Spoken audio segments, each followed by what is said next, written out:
Hello, how's it going? Oh, and we balanced, we loaded. Okay, hold on. I'm just opening up Sims in the background while I'm doing this at the same time. Hello, happy Friday. I hope everybody's had a good week. I hope it's been a good week. I've had a potato week. I don't know how to describe it any other way. I just feel like, hold on, I'm putting it into build mode so I can actually jump to the house that we're working on. Yeah, I felt like a slug the whole week, and that has been my week. I'm like just coming out of the tail end of moving, and like this is our first full week in our new place, and we still have stuff to unpack and everything, but I've just had one of those weeks where I'm just like, no. No, I don't wanna. And I don't know if it's because my cat was missing like 2 weeks ago for 6 days and I spent so much time stressing about him, or if it probably just took a lot more energy than I realized to even move our whole house really quick. If you didn't catch it earlier streams, we essentially kind of moved on a whim. We weren't really planning on it at all, and then like within 48 hours of just checking the rentals on a whim, we had signed a new lease, and then everything's just been a whirlwind in my life since. So I just want to hang out and play some Sims again today. Not much of an itinerary this week, keeping it a little bit chill on the personal projects. So hello, if you haven't been to stream before, we're happy to have you. My name's Angorabuilds. I'm an architectural technologist based out of Western Canada, and I model buildings in 3D for a living. I also stream about home design on Twitch and YouTube, so hello from both platforms. But a quick disclaimer before we get going, my chat bubbles on my overlay are only linked to my Twitch, and it is easier if you could chat from there, but I do still see you YouTube. Hello, how's it going? Yeah, so today we are just going to continue working on the Queen Anne Sims 4 renovation that we have been working on for quite a few streams now. It was a real house from Zillow Gone Wild. Do I have the webpage open? Hello? Browsing screen? What's going on here? Where? Oh, I have it minimized. Duh. Here we go. Here. So this is what it was before. And we have since renovated the exterior, and I think we're done the main floor now, which is really exciting. Yeah, this was on the front page of Zillow Gone Wild for a little while. I just think for $250,000, I think like it was a crazy amount of house for so cheap. And it ended up being, we did a deep dive into why, and it ended up being pretty much just the location. The town and the state that it's in just doesn't have a lot going on for industry and work right now. So demand, as the cycle of capitalism goes. So this is where we are at with it today. Hello. We have renovated it quite a bit. I think it looks so cute. It's definitely a little bit more like whimsical. But I'm obsessed with this color palette. So last stream we did do just the kitchen, actually. It ended up taking pretty much like the whole stream. And okay, I was thinking about it today. I was kind of having second thoughts, and I'm worried that the kitchen is too small for the rest of the house. So let me know what you're thinking. But if this is your first time here, if you haven't stopped in before, hello, welcome. I kind of do a blend of real life design to build games. So what I like to do when we're doing these renovation projects in Sims is take a little bit of time poking around in Pinterest, looking at some real interior design inspiration photos, getting a feel for the vibe and the like style, I guess, that we want to do. So we do have a pin board here started for the Queen Anne renovation inspo. You can see kind of this is what we had pinned for the exterior. Now we got our interior kitchen. I'm obsessed with this blue and yellow color combination. I love this. I think it's so cute. I guess a little bit of context for how we are like looking for angles to renovate from. We did do a deep dive about Queen Anne design, Queen Anne architecture, Queen Anne interior design, Victorian design in general, actually. And long story short, it's pretty much just historic maximalism. the very essence of Victorian and especially Queen Anne design is pretty much just like pulling from a bunch of other different historic designs and hodgepodging it together to show off how wealthy and eclectic and like cultured you were. So because I like to renovate these Sims houses with a modern twist, I'm pretty much just kind of sticking more towards a little bit more colorful and a little bit more maximalist. There's not really a lot of rules. So that's kind of fun. That's kind of cool because like when I do these renovations, I like to usually kind of nod to the era or the style of the house. But in this way, with this one, I don't really feel like we have to. I kind of think we can do whatever we want. Like we did a casual informal living room here in like an organic modern style, for example, which is not compatible or conducive to what would have been historically accurate at the time. But like I said, we can kind of do whatever we want. So I'll show the main floor really quick. We kind of modified the floor plate a little bit just to make it a bit more practical. But we have our front entryway here on the right, the giant formal living room, which used to actually be, this used to be 3 rooms, but we combined it. Yeah, we kind of shrunk it down to 2 because the 3rd room was so small. I don't think it would have had a function. I think maybe it was like an enlarged pantry space at one time. It kind of ate into this dining room pocket over here. But instead, I thought it would be more fun to just do like a really big formal living room, which we did kind of like a sexy black and gold and leather kind of vibe. Also a hobby space from a game mechanics perspective. And then our formal dining room here. And what I love about Victorian design is that it's so colorful and it's like textures and wallpapers galore. So I'm kind of just throwing whatever I feel like at the wall with this. Front entrance, we did change the floor, did this kind of like, it's almost like a brown pinky gold theme, which I think is so cute. And then a lot of this kind of ornate decorative wood is sort of original to what the house design was. And I did try to keep the trim brown as often as I could because brown trim is a characteristic of this era. I'm learning, we're going back and forth, we're learning a lot about like historic design and different woods and trim colors and stuff. And the one thing that I'm learning, and a big sentiment in the restoration historic house space, is that white trim is often indicative of modern updates. But I wanted to try and work with the brown because while we were gonna kind of do whatever we wanted everywhere else, I thought that was like the one rule that would be maybe kind of fun to try and lean into. You can see though the original house did have white trim in this room, so then we kind of moved forward with the white trim at the back of the house. So yeah, last story we spent pretty much this whole time on the kitchen, which I kind of wanted to do this like baby blue, pink, and gold kind of theme with the florals and stuff. I'm not loving how the white wallpaper is being washed out, but I do think it turned out quite cute. And we did like a little eat-in breakfast nook over here as well, because the formal dining room is quite far. So I think just from like a casual making lunch, chilling out angle, this is quite nice. Oh, and we did the mudroom, which we just kind of did like a yellow and navy. Nothing too fancy. So today, I guess we are working our way up to the 2nd story.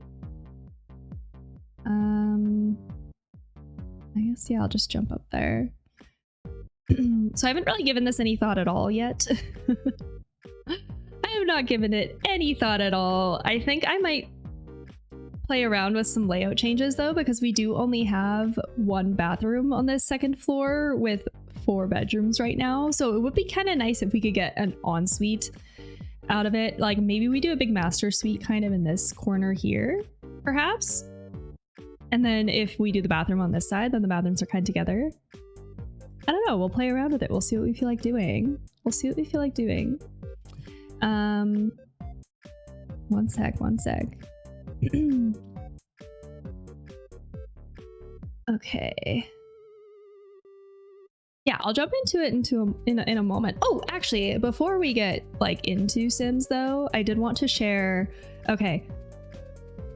If you keep up on my Blue Sky Instagram, I do routinely kind of tease the projects that I have in the works, and I have been talking about this like giant life-size flower project that I have had on the back burner that I would like to plan and then do an IRL stream of actually building in the near future here soon. So I have updates about that one that I wanted to share quick before we dive in today, because I might start working on it as soon as Sunday. So this project is transforming from just like a giant flower decor project into a summer pop-up stage project.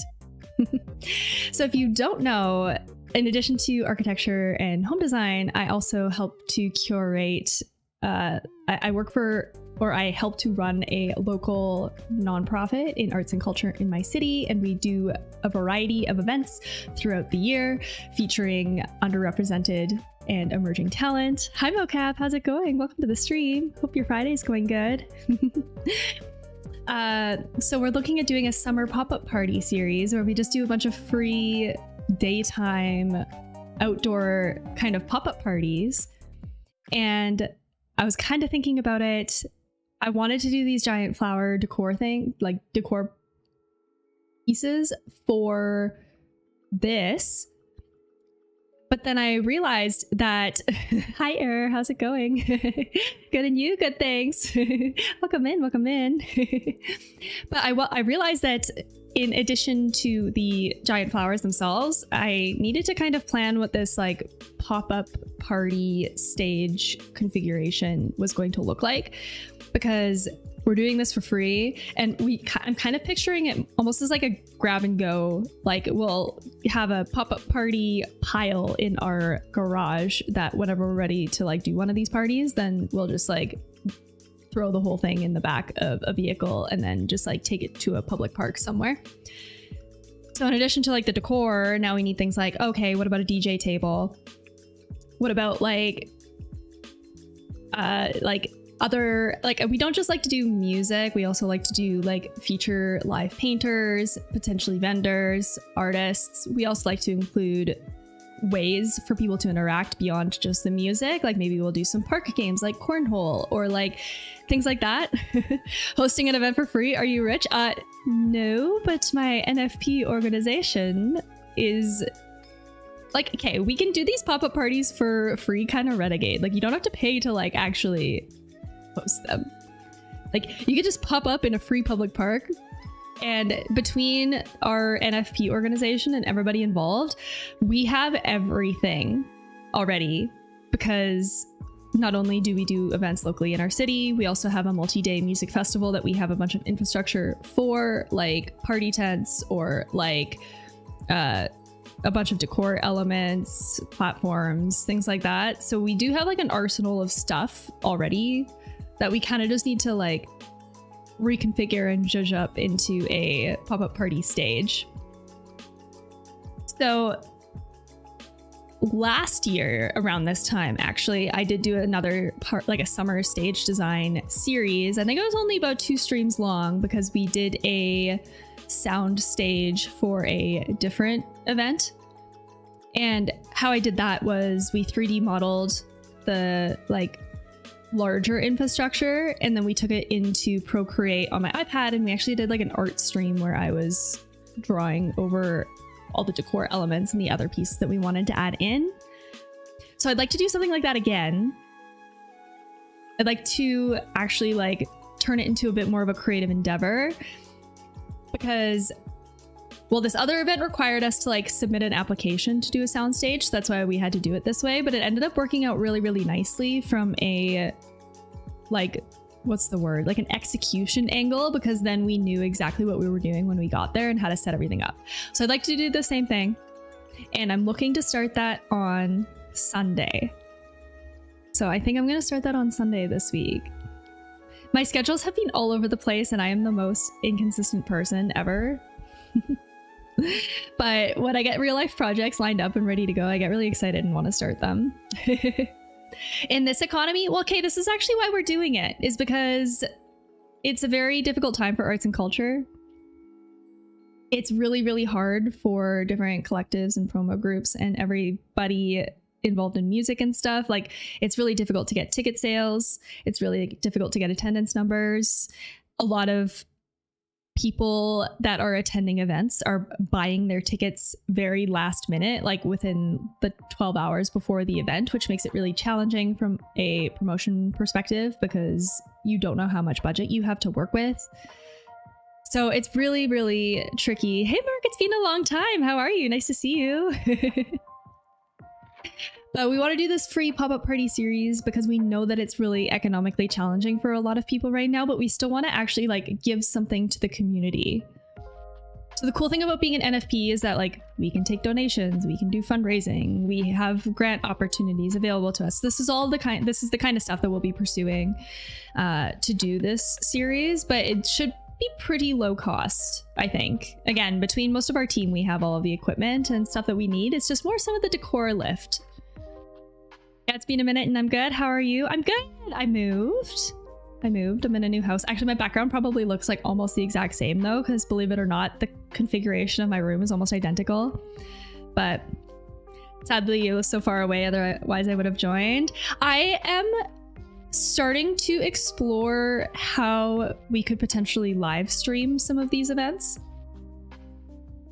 Because not only will I do like the IRL streams of like building the decor, building the infrastructure. I'm looking at things like flat pack seating and a DJ table and stuff.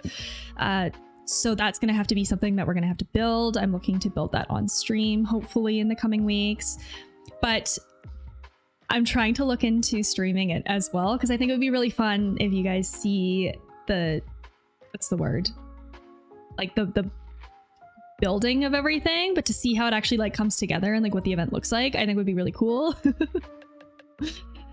I've been starting to dabble in some like DJ and music streamers lately too. It's not something that I've typically watched in the past, but I mean, a live stream event is nice, but joining it would be way better. I guess, yeah, it's not quite the same.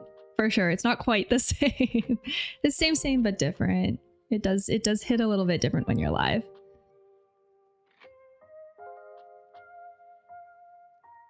And I think, yeah, we're looking at once a month, I think, starting in June up until September, potentially into October. I don't know. We'll see. But I'm really excited about it. That's kind of a new development. I think that doing these giant life-size flowers is going to be really cool. I don't know. Have I shown you some pins of these? Because like they look so challenging, but then when you watch the tutorial videos of them and how they break down, it's like pretty easy. So I think this will be a really fun IRL stream, like this kind of thing, like giant flowers like daisies and stuff. So I'm really excited. I'm excited, and it's cool because we sold our project house. So typically in the past on this channel, I'm planning like house reno stuff or kind of DIY stuff pertaining to that, and now we're kind of focusing. We sold our project house. I'm in a rental that has nothing to do, so I will be able to focus more on really interesting creative build stuff. Because between the pop-up party series and then we do have another multi-day overnight event in August that I'm going to have to do more elaborate stage design for. So that's another thing that I would like to continue doing on stream. I haven't done stage design on that caliber yet on stream in the past, but it's coming. So I'm really excited. I mean, for me, it'd be like watching people have fun with the community during the day while I watch it lonely during the night. I guess like the time difference is also the impact, hey? See, there's so much that goes into live streaming a event that I would like to learn more about, because it's one thing to live stream an event if you're in a physical building with Wi-Fi or able to like hardwire into the internet, but I'm not quite sure how it's going to work to live stream a music event that is in a public space outdoors without like, because you'd want the music output to tie in with the output of the stream so that it just didn't sound like weird. Like, you know when you like film something on your phone and it just like sounds like shit when you listen back to it after because it's not like directly wired in, you know what I mean? So that's like the solution that I'm trying to work out right now, and I'm worried that it's going to be more expensive or more challenging than I realized, but I have to dig into it first. I'm going to start with the IRL streaming of crafts and DIY stuff at my house in different spaces in my house because my basement has a craft room. So we'll start there. We'll baby steps and then we'll work towards the public events live streaming. And it honestly, it might not even be this Twitch channel. I actually might end up making a separate Twitch account for my NFP collective and we'll stream it from there and like maybe do the collab thing or something. We'll see. So living up to the name, but we're not doing that today. I just wanted to tease that that's coming very likely on Sunday for Sunday's stream. My favorite streams are the creative ones where we actually get to like do stuff and plan stuff that's really happening together. I just think it's so fun. This is not really happening. I mean, this could if someone bought this house and had a lot of money and wanted to like go not so crazy on it, but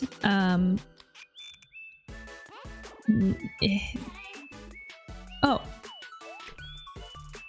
wait, so wait, what? Wait, hold on, there's an archway in my... Is this too tall? This got moved. This wasn't... Okay, here, hold on. I need to turn my cheats back on.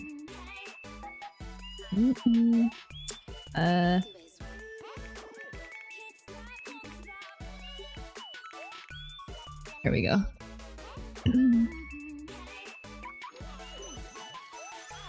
But yeah, I've been starting to dabble into the world of like music or like DJ streamers. I admire the amount of effort and overlays and things that happen on the screen during those streams. I've been watching a few this week. I'm such a boomer when it comes to streaming. I feel like I am not tapping into all of the potential of Twitch and its capabilities as I should be. By the way, how are you and your husband doing? Husband, right? Yes, yeah, we got married in October. So yes, it is husbando now. Husbando. We're good. We're good. Okay. Sad, like, I mean, sad news, not sad news. Okay, I was talking about last stream how I literally was just talking about how we sold our project house, and I'm so sorry. I literally was lying. The deal did fall through today. We're selling our project house, but the deal fell through just like 2 hours ago, an hour and a half ago, and I was trying not to think about it, and I think that's why I didn't phrase it properly. But so like we're doing good, but it's a little disappointing because we were told that the buyer was pre-approved and had done their financing already. Hold on, I need to, like, I don't want this to go to the upper story, but it still is. Am I able? Maybe I can't do this without... Hold on.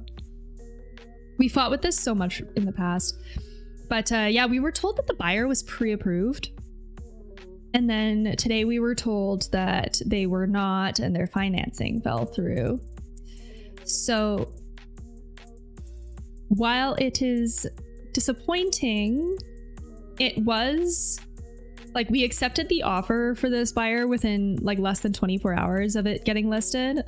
So we're optimistic that it's not going to take much longer for someone else to come along. Damn, sounds so disappointing. It like, because we are pretty like geared up and ready for the next thing. We're looking to reinvest in a small ski town in kind of our local area, sort of. And I mean, looking at houses for sale in that area for a while. So I was really excited to hopefully... No, I think it needs to go up more. I got it. I was excited to hopefully actually start like going to visit and looking at places, because once we know our budget and how much we're capable of investing, then it gets pretty exciting. Go renovate a house in Europe. I think that would be so fun. Okay, have I ever told you about this on stream before? Have I talked about this in the past? There is a sort of semi-potential chance that I would be able to pursue dual citizenship in Germany. Because I think at that one, it has like the citizenship by blood. There's a name for it. I can't remember the term. It's like Latin or something. But basically, my grandpa came to Canada when he was 17 years old with his family from Germany. And my great-grandparents, in order to move to Canada, they had to renounce their German citizenship. But because my grandpa was not 18 yet, we've talked to an immigration lawyer about this. This is a whole thing, but there is a very good chance that you could make the argument that he did not actually like formally renounce his citizenship. So then we could pursue dual citizenship, or I could. My mom would have to first, and then by default I would get it. But I've thought about like if that would be worth the investment or not, because then like having an EU passport would be interesting. Sounds kind of iffy. So the reason why it came up was because my brother used to play hockey professionally in Europe, and European hockey teams are only allowed so many, I think they call them imports. They're only allowed so many like players from overseas or from out of country. And I think a lot of times it's only like 2 or 3 players or something like that. But if he was able to obtain dual citizenship, then he would be able to play for a German hockey team as a German citizen. So that's where this whole thing started. And he was speaking with an immigration lawyer who was like confident enough that it was worth pursuing the case. But then COVID happened and hockey got canceled for like that whole season, and it got really shitty with traveling, and it became a whole thing, and he actually ended up quitting. And so that was why it never really manifested into anything.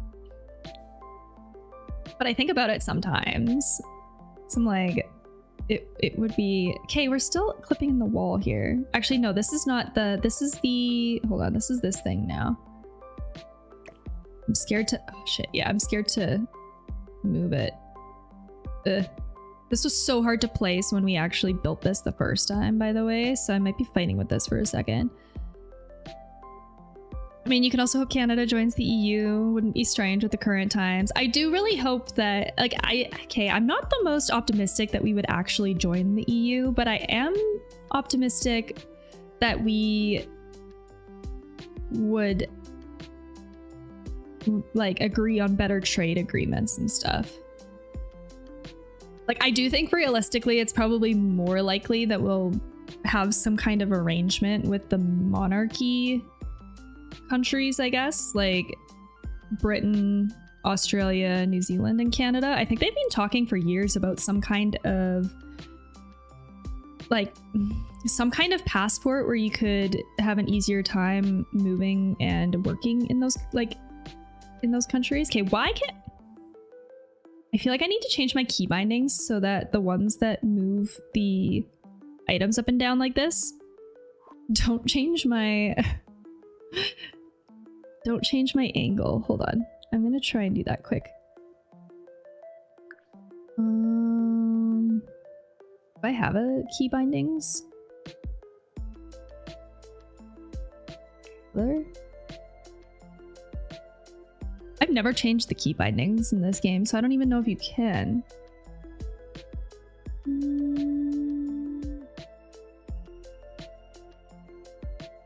Yeah, but the English ain't EU at the moment, so it doesn't help you that much. Not with the EU, no. It would help with the trade among Britain, Australia, New Zealand, and Canada. I would move to New Zealand. I think New Zealand would be a sick country to live in. Maybe not permanently, but for a while. They kind of seem to have their shit together and seem to be a little bit more reasonable lately. Plus, they're like an island, so they're kind of like away from all of it.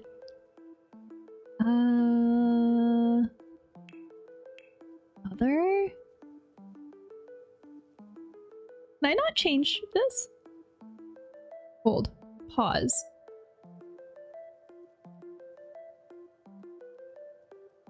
I'm looking it up. I'm looking it up.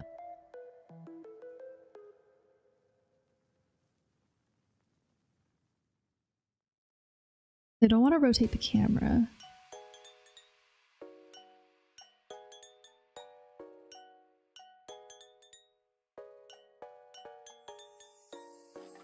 Maybe I just have to hold another button down like shift or something.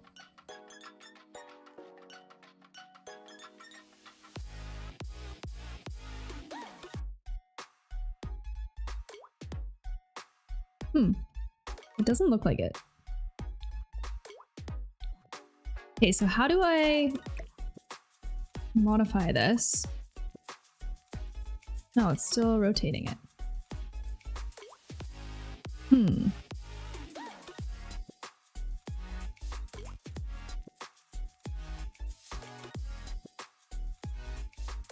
Oh, if I hold Alt down, I think it works.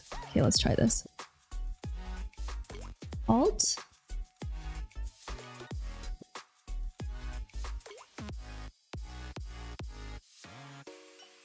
And then up. Oh my gosh. Wait, was this the secret that I was missing this whole time? Because I think it seems to be helping... Whoops. It seems to be stopping it from also, like, what's the word? Just auto jumping to snap to different things. Like if I hold Alt down, it seems to... Anyway. Even if Canada wouldn't join the EU, I'm sure these times people are looking into increasing trade relationships. I agree, and it seems like that's what's happening.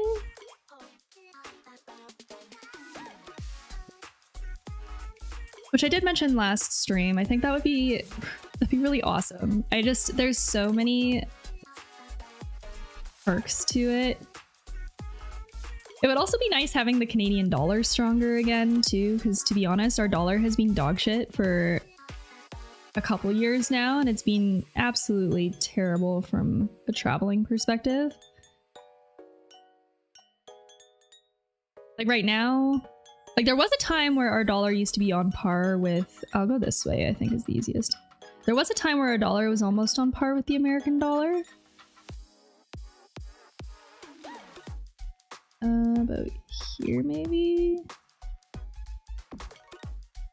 And then it was dope for traveling. But now it's like, I think our dollar's only like 70 cents to the American dollar. And like, don't even get me talking about the euro or the pound. Like, it's so expensive for us to travel anywhere else.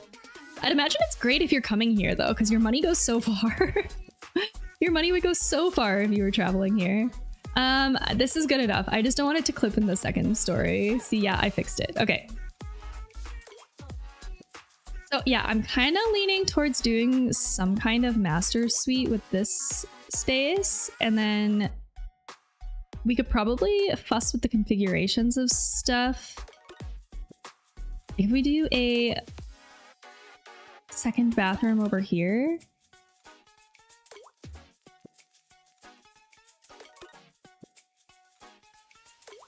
And then 2 bedrooms? I don't know what to do with this little room either. Unless it's like, we could just turn it into a walk-in closet for this one.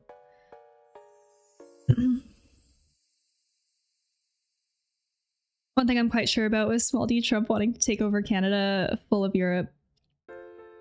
All of Europe would defend you guys? I hope so. I hope so.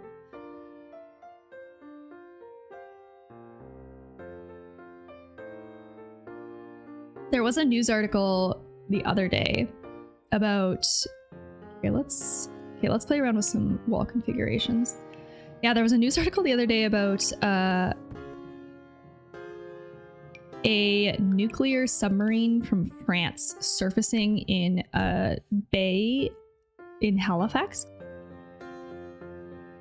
I got to admit, that made me a little bit more excited than I realized. And then I had one of those moments where I'm like, that's kind of fucked up that I'm like stoked about this though. That's a little messed up, to be honest. And then I learned after diving into the article that it was a nuclear powered submarine and not a nuclear attack submarine. Yeah, the French are swinging their dicks around. Oh, one sec. My mom's asking to call me, but one sec. I gotta text her back.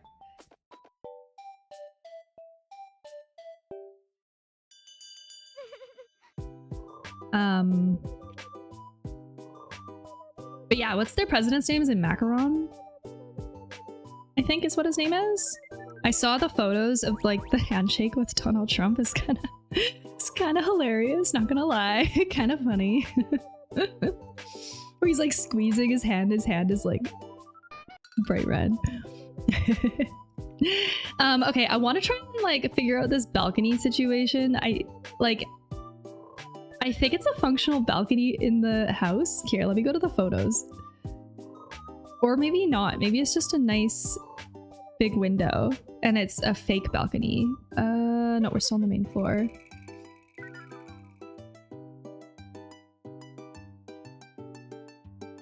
It's very weird times. It very much feels like we're kind of doing this weird cyclical repeat of like the 1930s, 1940s or something. It feels there's too many parallels. It's very strange.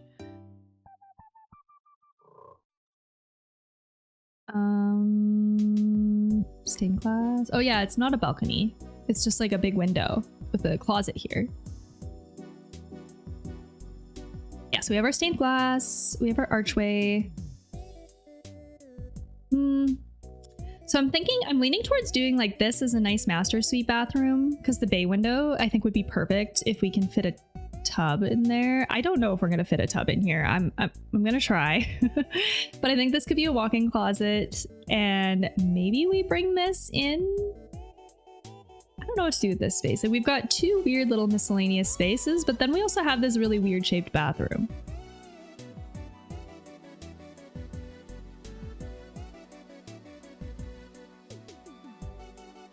But okay, from a furniture placing perspective though, ooh, maybe this isn't a great idea because I don't know where we'd put a bed down without it being weird.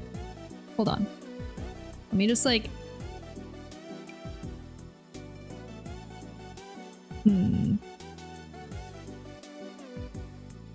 Because like, this is too small. Ooh, wait. Okay, I might have to rethink what I wanted to do here.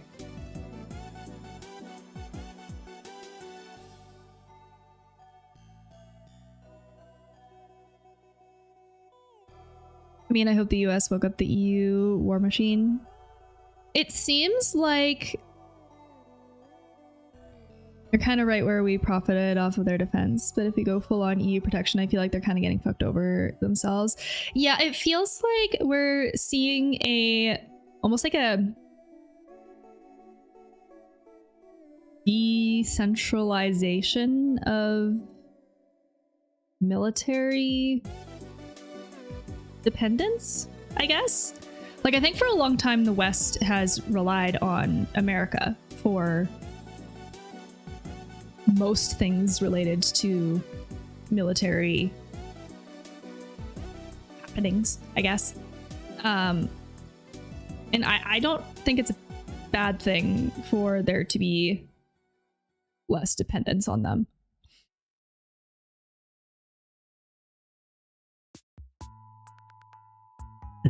Okay, how do we do this?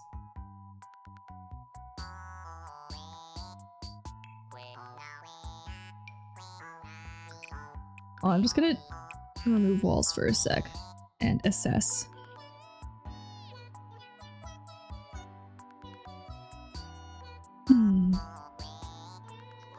Because the other option is to not have the master suite at the front. See, it's nicer at the front of the house. It's nicer at the front of the house. I don't know. I don't know.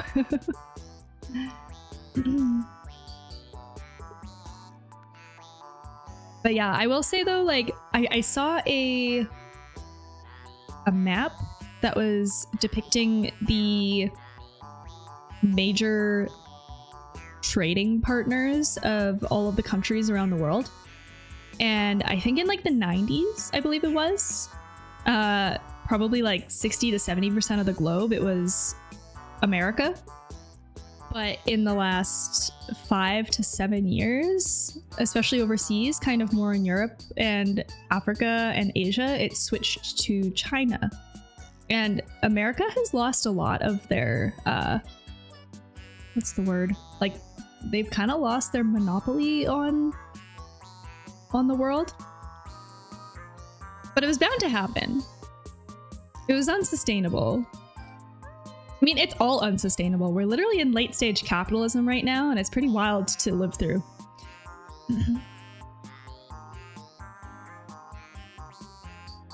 I agree with Trump that we profited off of them. I'm glad he didn't get the reaction he expected. Instead of us being sorry and going full support for the US, I feel like we woke up and went for EU first. Let's get independent. Yeah, I think that's exactly what happened. I do think that the US had a big enough ego that they thought that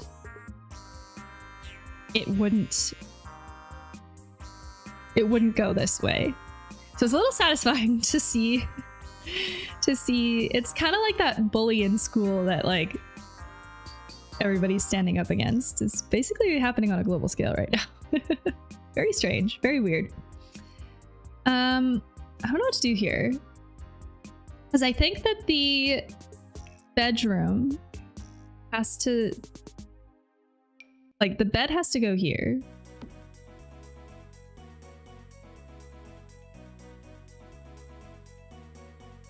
And with this front thing here, like maybe this is the bathroom? And then you could do the tub at this window. I want to use this for something. It's so nice.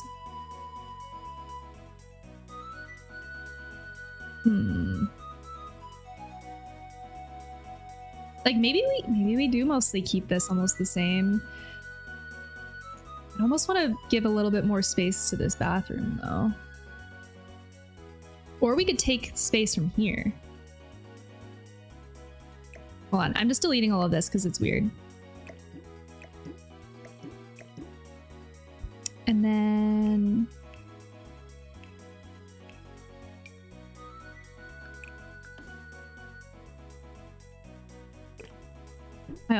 I'm not doing any of the finishes or anything yet. I just want to get the floor, like the layout changes figured out first.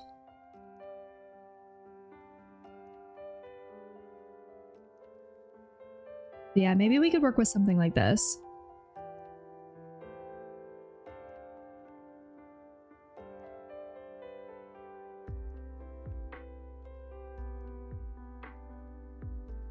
I also respect the Canadians a lot for their supermarket protests and like pulling the alcohol beverages and stuff. It's very interesting. It like all of our grocery stores have Canadian flags and like big labels for where they're from. Hey, Smollett, nice to see you. Saw you in the Creator Club thing. How's it going? Oh my gosh, welcome to the stream. It's good. It's good. I'm not doing a Creator Club stream today. I'm just doing a Sims 4 stream. But no, it's been good. Are you in the Creators Club as well? It's really exciting. I'm stoked to be a part of it. I didn't even know that it was a thing until like 2 weeks ago, 3 weeks ago. And then I was like, wait, I need to apply for this. Wait, this is such a cool thing that they're offering. Yeah, the EU is also slowly getting there. Well, they're also like, did you see? Oh my gosh, the most ridiculous thing ever. I think they tariffed champagne and wine because they literally don't know any other products that come from France. So funny, so weird. Yeah, I'm in there. They barely advertise it. Really cool though. So many creative people. Nice. Are you an artist then? Like, what kind of art do you do?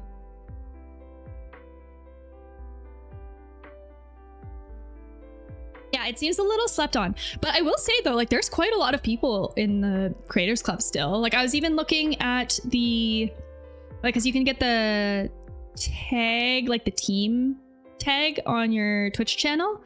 And like in the makers, artists and makers category, there was 600 creators on the team. And I don't know how to check in the Discord how many are in each, but like there's something like 3,000 to 4,000 people that are online a lot. So there's a lot of people that have like figured it out. So it's cool. Ah! And honestly, it's super inspiring because I'm a creative builder, and I do mostly like architecture, home design, DIY project related stuff. So I'm doing a lot of like renovation planning, space planning, things like that on stream. But I also work for a arts and culture collective in my city. We're an NFP. We do a lot of events and pop-up parties and stuff like that. So I'm doing a lot of like decor crafting and stuff for that as well too. And I've been doing kind of the decor crafting and like stage design and space planning for those events for 2 years now, but I've never merged it into my Twitch content. But like getting accepted into the Creators Club has been really motivating. I'm like, oh, like that would be a really cool way to like bridge the gap. Editing and graphic design mostly, but dabble in a bunch of things. Saw that you do 3D stuff. Seems cool. I do, yes. Yeah, I'll probably be doing a 3D stream on Sunday because we're doing a summer pop-up party series. And so I want to kind of do some stage design planning for that. Stage designs, that's cool, like props and stuff. Like, so not like plays or performances, but more for festivals and like a lot from the electronic music space. But there is in Western Canada, there's just like a really synergistic overlap between electronic music events and showcasing arts and culture, like live painters, performers, vendors. So when we throw events, it's like not just DJs, it's usually a lot of stuff happening. We'll have vendors selling, like artisans that have crafted things. We'll have live painters. We have artist galleries. We'll have performers that are doing like hoop dancing, fan dancing, bunch of stuff like that. So, oh yeah, same here in Europe. Lots of artsy people at Rays. Wait, where in Europe are you from? That's sick, actually. Kate, I have wondered about what that space looks like in Europe because we draw a lot of inspiration, I guess, more from the music angle. Like, so many artists here will play music that's from Europe. And I've actually, I've only been to the UK. I've been to London, did some, did some music tourism there. And so I did go to some events. I went to Fabric. I went to like a warehouse, drum and bass, massive and stuff. I didn't really see the art integration as much as more just the music, but I've been wanting to know where to look, how to scope out events that have those things integrated. Desert Hearts out in California has an art collaborative approach to their music and cultural events. I want to go to Desert Hearts so bad. It looks sick. Have you been? It looks sick. Because yeah, it's just a really awesome synergistic relationship with all of it. So like when we do events too, like even in our city, it's not just about the DJs, but like we'll integrate ways for people to interact that are not just like music. Like we did a Christmas event and it was two floors. Upstairs was kind of like the North Pole snowman gingerbread village, and then the downstairs was like the cozy living room at Christmas time with like the sofas and the fireplaces and stuff. And we made a giant blanket fort out of camping gazebos and put Nintendo, we put Mario Kart in it. And that was a hit. It was really cool. It depends on the raves. Usually at the festival type ones, there'll be people selling stuff kind of to set up shop in a warehouse. But yeah, the summertime is best for it. I'd like to go back in the summer. I've had, I think it's Boomtown Fair, I believe is what it's called, is on my radar. I went to a spin-off by Desert Hearts with a collaboration festival with Meow Wolf. It was very cool. Wait, like Meow Wolf, like who does the installations? Like the crazy gallery spaces in like Vegas and Colorado, that Meow Wolf, because like I want to go so bad. I want to go so bad. I'm in Canada though, and like we're not traveling to America right now with how things are, but like I've heard amazing things. That stick, a chill zone being a pillow fort. Yeah, it was so fun. It was so fun. And like a big hit. And I really like incorporating ways that different personalities can connect and interact with people. Because to be honest, I find just like the rave, as a rave specifically, like I'm a very introverted person. So to just shove a bunch of people in a room with music and like nothing else, that could be kind of overwhelming for me. I don't really interact or talk with people as much. But when you offer opportunities like Mario Kart, or like we've done Smash Bros, or even installations that have, like we've done, you know, those like card games that ask questions like in conversations to like prompt getting to know people, like incorporating those into like installations or like hanging off of things and stuff. So like you're more likely to maybe poke a neighbor and be like, oh, what do you think about this? Same with galleries. Art galleries are amazing for that too. You get a lot of people interacting in art galleries that might not have shared before. And then the event that we're doing over the summer, we're looking at doing more of like an overnight event, 2 or 3 nights, but then we're going to incorporate more like workshops and stuff like that for people to share knowledge and learn things together and stuff. So it'll be cool. Yeah, they're based out of New Mexico. Okay, wait. Now I need to get learned, because I always just thought that Meow Wolf was like the name of the, almost like the franchise of gallery exhibits. I didn't really realize that that was the group name. So is it like an arts collective called Meow Wolf then? Or how does that work? I almost feel like I need to look it up.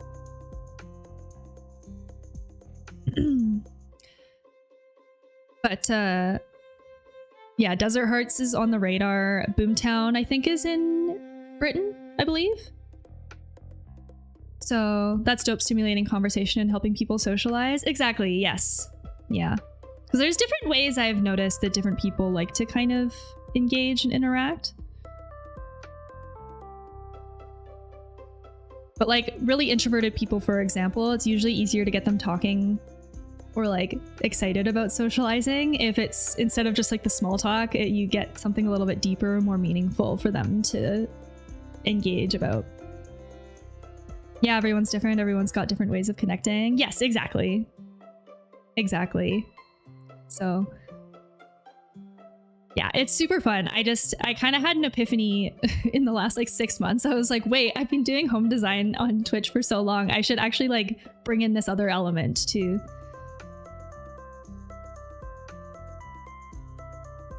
I think it's really cool when you start dissecting it and breaking down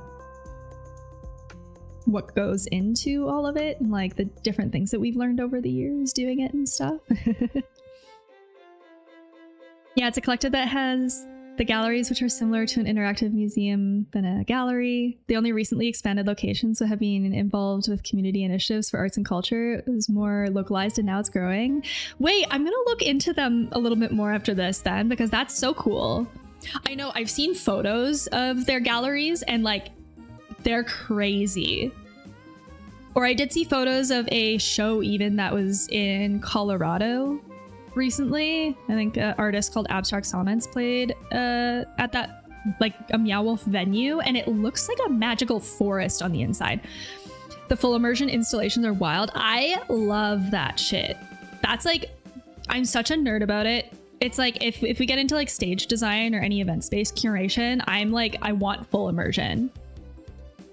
Go to the nines with how can you make the most impact with as little as possible.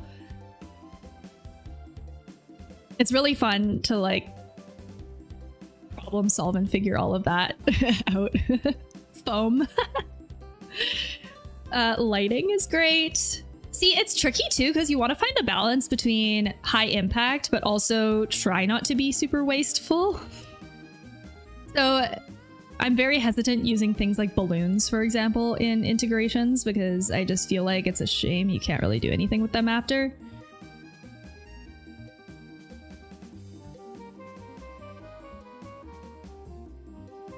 But, or like, what can you kind of refurbish or reuse? Like at one of our events, we did these like, don't tell anyone. We stole a bunch of shipping pallets. We stole a bunch of pallets and then made like big pallet section furniture for people to lounge on, and then just like let artists go crazy painting them. And we had these like really colorful, really beautiful like seating integrated into our stage design, which was really fun. But really freaking heavy. So heavy. We needed to rent like a box truck to like ship it in, which in hindsight we're kind of like, well, maybe that's not the most efficient way to to decorate a space and like do something cool, but like it was like a lot of furniture for free. The one that I'm trying to brainstorm right now is there is a garden center in our city that has they always have tree stumps for free, and you can get tree stumps that are like, I shit you not, like 4 feet in diameter. I don't know where they're getting these trees from or how they're cutting them down, but they're so freaking big, and I want to do something with them so bad, but I'm like, who brings that? Who lifts that? Who carries that? How do we store that? Because they're thick and they're big. So we're kind of hoping one of our summer events has a venue that might let us do permanent installations at it. So I'm waiting for the summer to see if that venue agreement works out, because then I'm like, let's bring all the tree stumps in and do like giant, I don't know, big like mushroom seating or something out of giant tree stumps. I think it would be so cool. You can pop them. Popping them is fun. How to give a bunch of people heart attacks. No, okay. Am I a minority? I actually like, I'm not very okay with the sound of popping balloons. It's so jarring. Another cool art collective is based out of the UK called East Side Projects. I'm pretty sure they're a not-for-profit as well. Wait, I haven't heard of that one. Hold on. Now you got me on a research binge.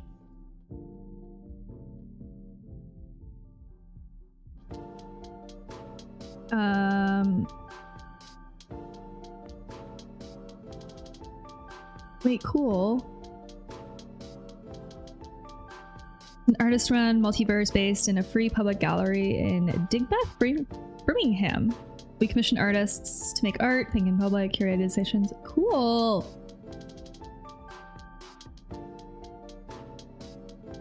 Yeah, this is dope.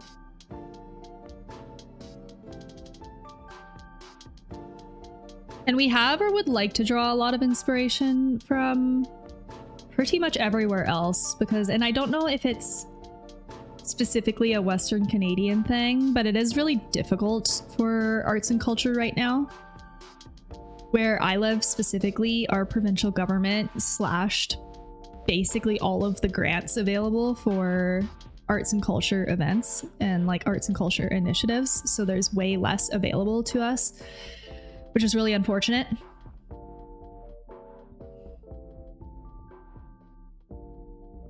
Programming is a huge pain as well. Like programming events, you mean?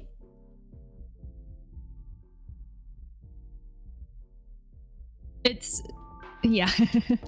It's a big lift.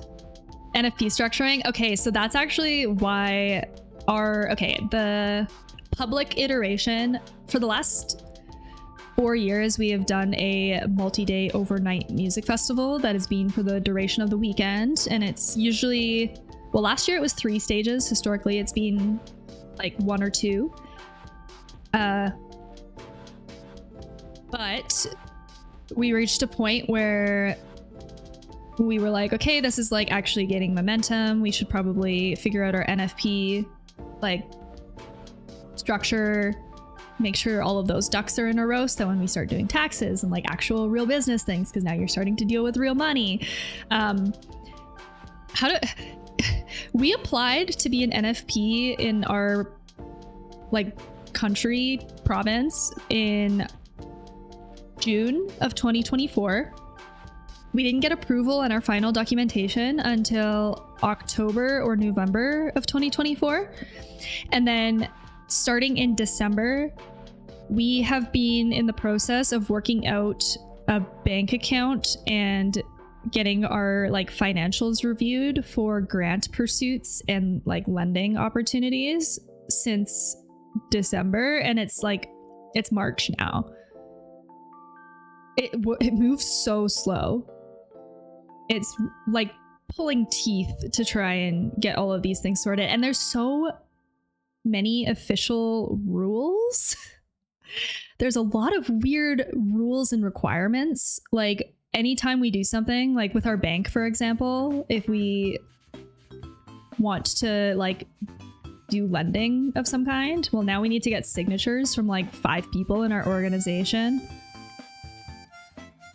Or like we need to go to an accountant and get like an accountant audit done and like present the papers in a certain format. And it's just like, it's a lot of work. I think once it's done and you're out on the other side and everything is structured and set up, I think it's quite a bit easier, and it kind of just runs itself after, and you can kind of just like keep going. But in the process of setting it up, because it's taken so long, in combination with a few other factors as well, there's some stuff going on with provincial politics of our typical venue and stuff like that has impacted. We are basically pausing our public music event for this summer, and we're going to be doing a more like private version of it. But we're really excited about trying it that way too, because there's a lot that goes into a public music festival that is a lot of work. Like specifically pertaining to patron safety, security, medics, all of that stuff. You have to flag in fire marshals and have like fire exiting plans, things like that. There's a lot that goes into it that is like a little overwhelming. It pays off, but it's a lot of work.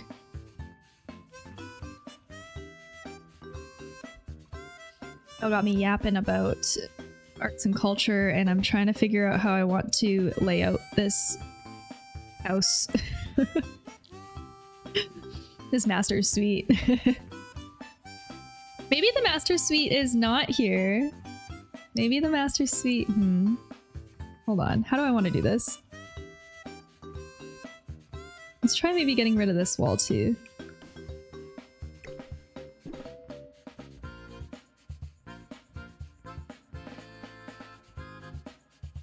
We could do something like...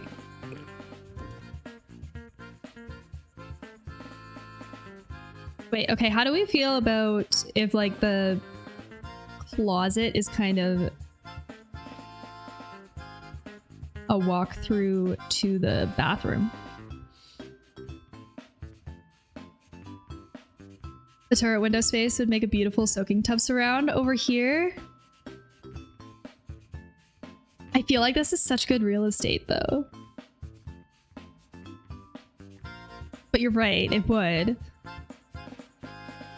I'm not a big fan of the giant soaker tub in the master suite outside of the bathroom though.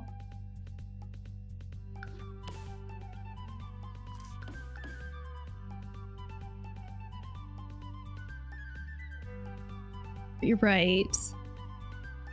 Could be. Like, I'm trying to... Okay, I like how this landing is. I kind of like that you get the guardrail here.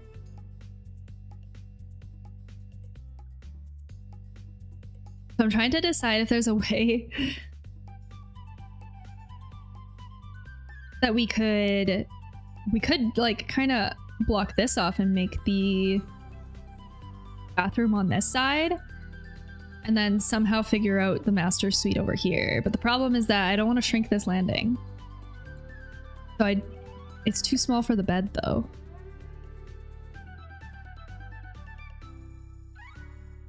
I have another idea though. We could try... Hold on.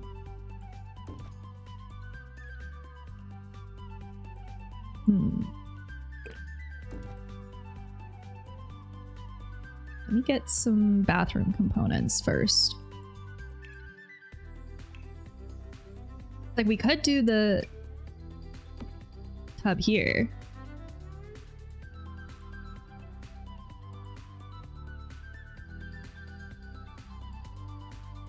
Make the bedroom into a bathroom with closet, and the back space is the bedroom. Over here.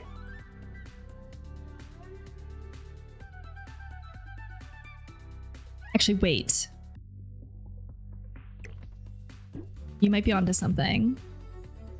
Because this could be a nice little office. Then you could put a door here somewhere.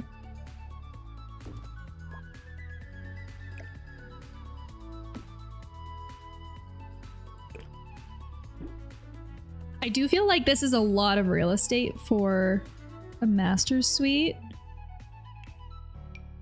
Let's see.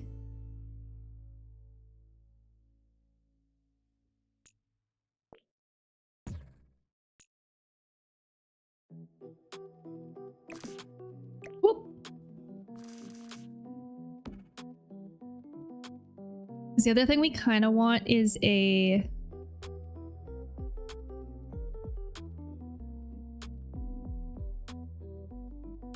closet space, hey? I'm trying to think of what the best...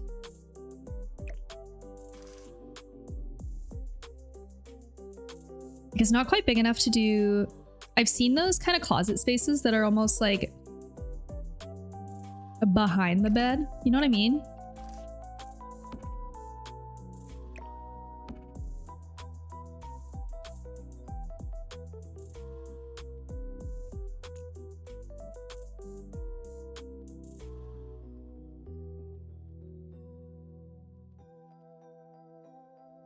I'd leave the study somewhere else, the closet where you were thinking the study would be a good size for his and hers.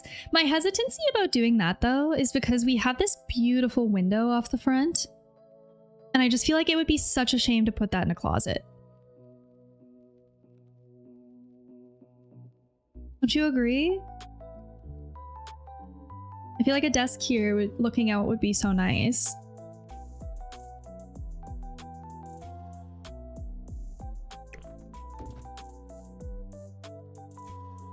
You do like a wall of books here or something.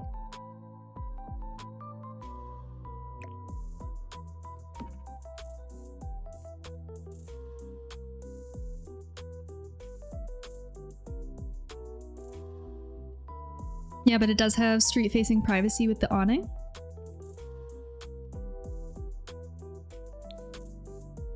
Like here? I like being able to use this space for something. It's like a closet is kind of like a... It's more of a practical space, you know what I mean? But this is just such a nice feature. I want it to be a lived-in space. I'd be more partial to putting the practical spaces, I guess, where there is no windows.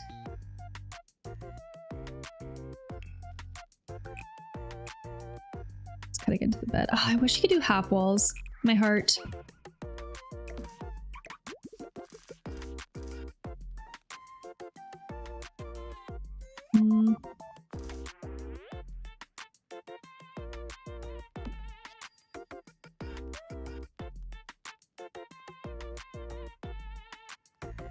It's kind of an awkward sized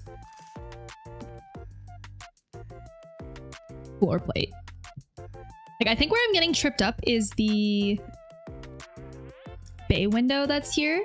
I think it would be really nice to have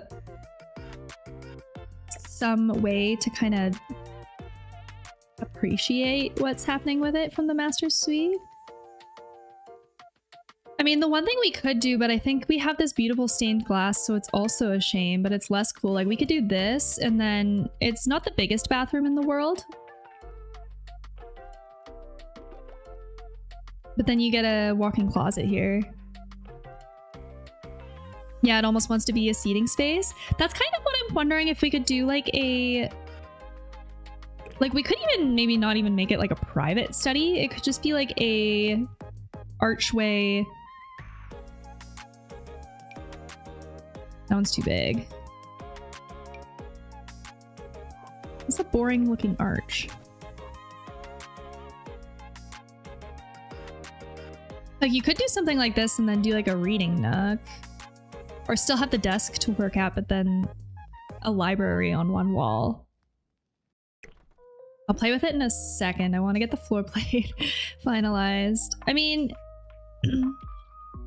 is the cool stained glass in the closet a waste?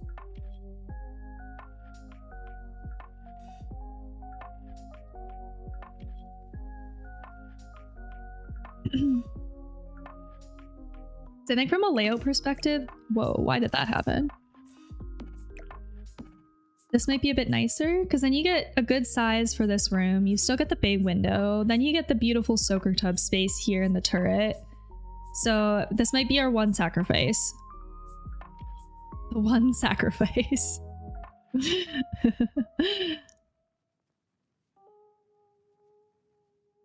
And then that means this bathroom can increase in size.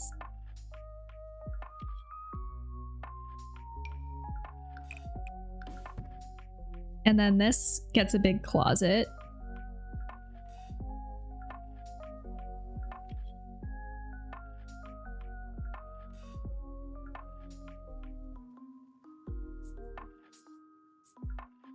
And the window can be saved and seen from the exterior. Yeah, I think it's appreciated more from the outside anyway.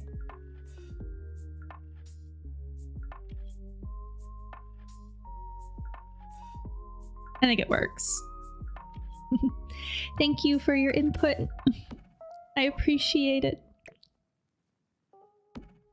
And I'm just gonna throw a light.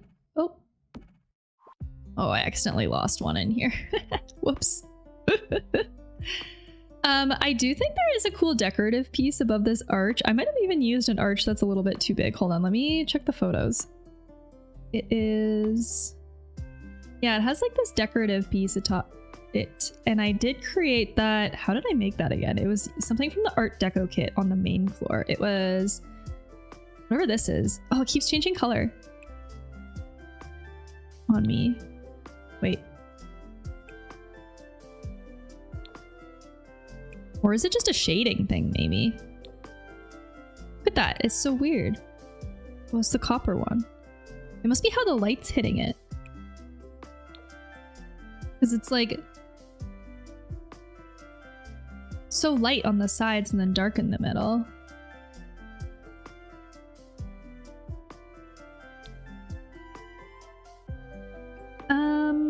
Yeah, I think this is a good... starting layout. I'm still a little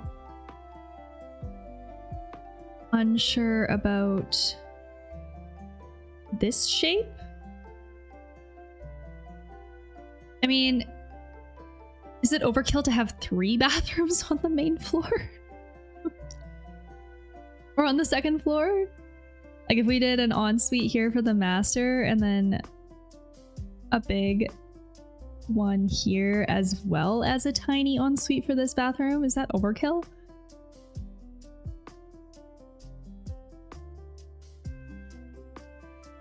It might be a bit too much. Then we have a hall closet here, a hall closet here. This room has the tiniest closet. I think I'm gonna make it bigger just for this room.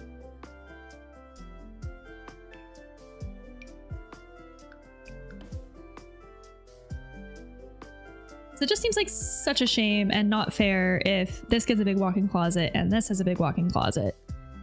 And then this one just has like the shittiest single door swing closet ever. Okay, let's do a double door, maybe? Double door? Do I have one placed yet? No.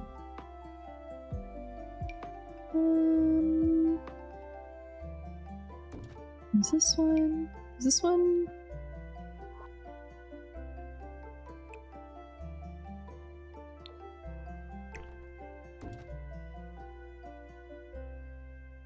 Something like that.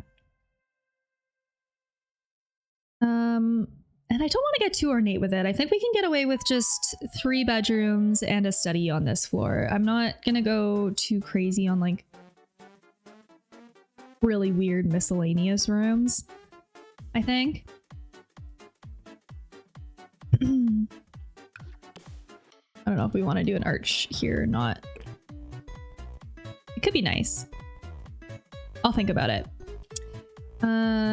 Door?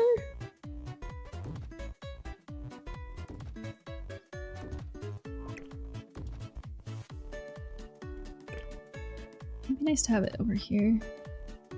We could do the vanity here.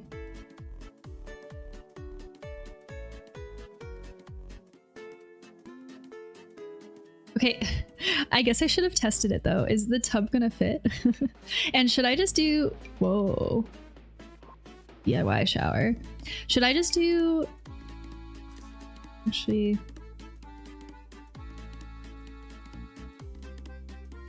Do I do a shower tub combo or do I do just a soaker tub here? Oops. And then the shower. No, I think I need to do the combo here because we also want to fit a toilet in this room. When they bath, okay, game mechanics question though. When they bath, do they like close all the curtains? Is this sort of... or not? You know what I mean?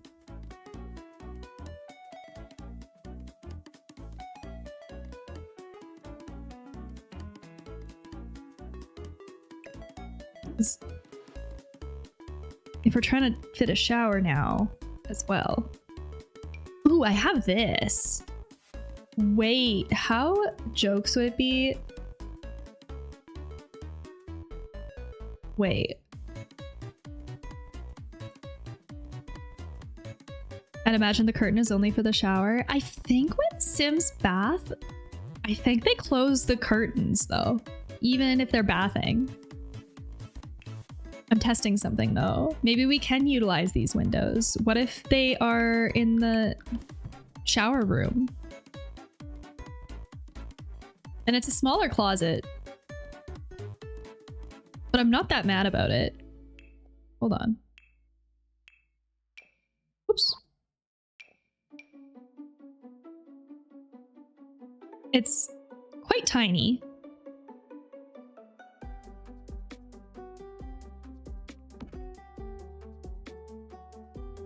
It's quite tiny. It would probably feel nicer if we had one more square. But now this is too small.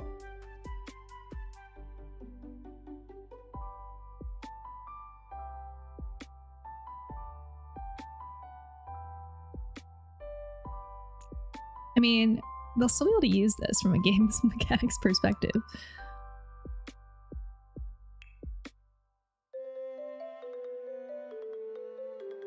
Yeah, kick is close somewhere else. Too bad, you can't use this room. This is a women's only zone. Okay, wait. I think this one... Wait. This one's nicer. This one's giving more, like, fancy, decorative soaker room vibe. Also, I just realized I'm missing a window. But I'm quite certain it's actually supposed to be that way. I'm pretty sure in the real exterior there isn't a window there. Yeah. No, there isn't. So...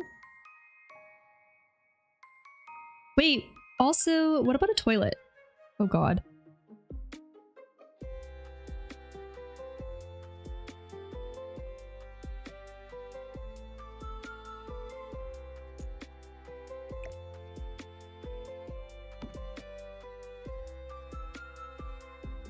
Okay. I mean, I'm less concerned about the closet space from a mechanics perspective.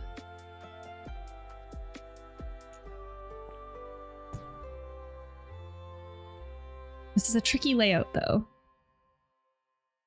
I mean, this might fix it.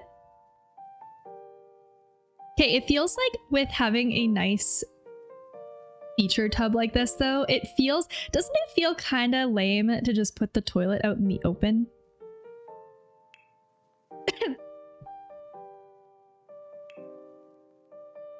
Like, I feel like if you're doing a separate shower room, do you do a separate toilet room? But this is the best wall for a vanity.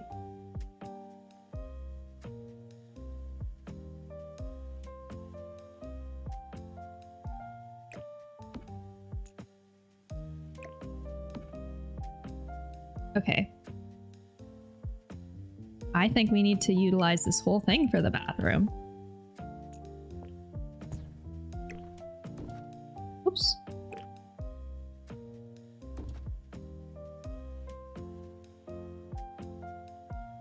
You can massage the bathroom entry wall a little.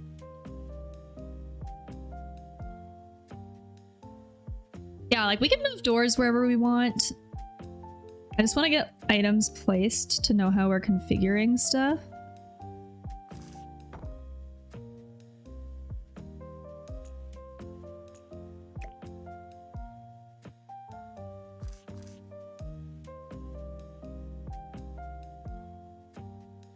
I wish you could mirror things.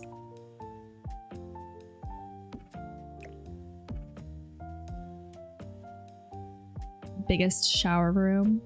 We need half grids. That's what we need.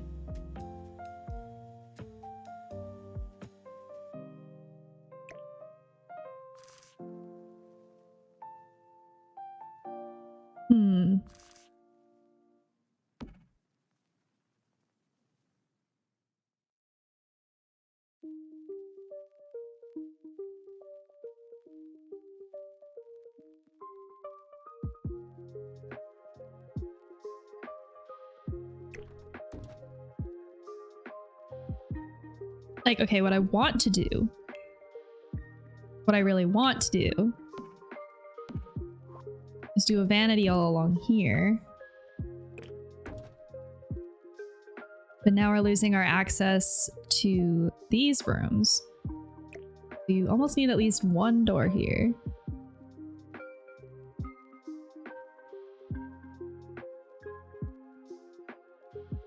It's so small.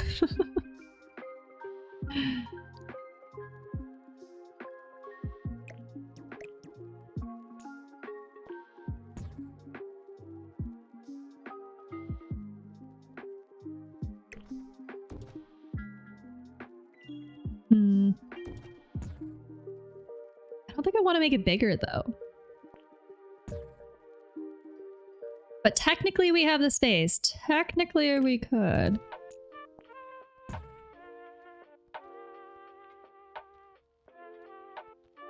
Now we're getting a master suite bigger than, or an ensuite bigger than our bedroom though.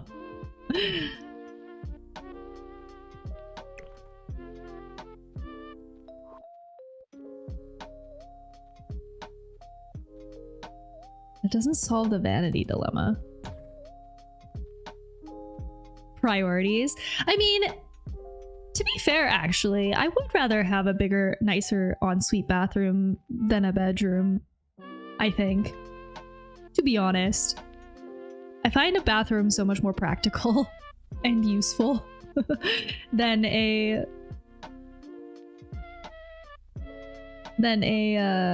just like a large bedroom. Because like, what else do you put in your bedroom? Like if you have a walk-in closet, if you have an ensuite, aside from your bed, what do you really need in there? Yeah, you need space for two, whereas the bedroom, they tend to share space more efficiently. Exactly, like two people can share one bed. Obviously you want bedside tables, but like, you don't really need much more than that. And I don't know about you guys, but I'm not a fan of TVs in the bedroom. I don't like it. Where I could get behind, if we had the space for it, was like a little reading nook in the bedroom. I could get behind that. If you could fit two chairs or like a lounge chair and a bookshelf, okay, I can get behind that. But if we're looking at an older house like this where the rooms aren't very big, it's not, I don't know.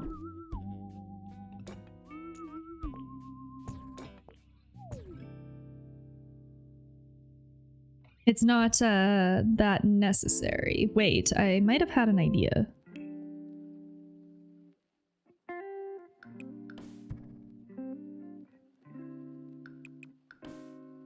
I mean, the shower could also just not be in a room. Like, this could just be like a wet space that you step into. That might be kind of nice. Hold on. I'm closing the toilet in a toilet room though, because I like toilet rooms.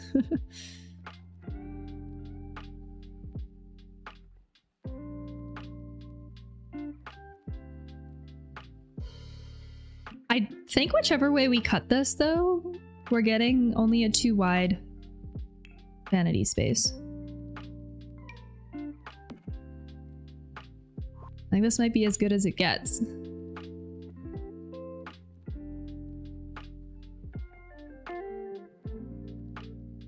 But then we only have 1 door on this wall. And I'm kind of wondering for the toilet room. Do I have just like a nice single...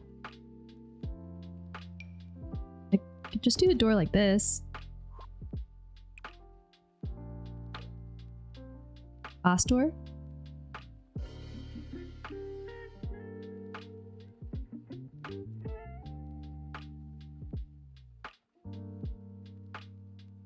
And I've seen Sims builders use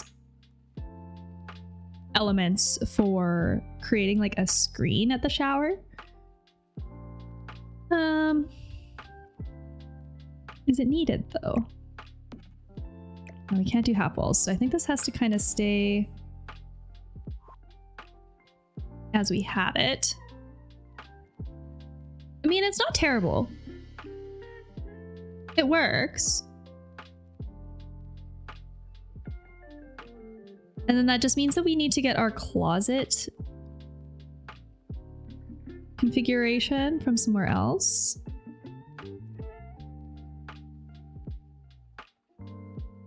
And this is quite a lot of bathroom space, so maybe we eat into this a little bit. I want to keep this size the same.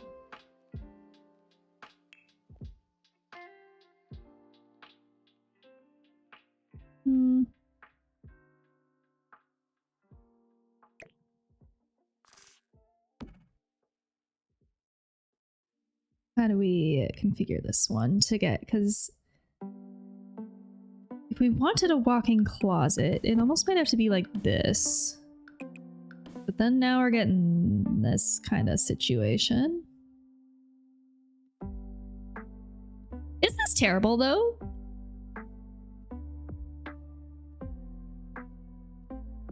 Not sure if there's enough space we could do a walk-in wardrobe behind the bed. Yeah, I'm kind of thinking like something like this. Oh, in a modern linear configuration. I think I know what you're talking about. Are you talking about, well, here, one sec. Like, I'm kind of thinking... It's very non-conventional. It's very weird. But, like...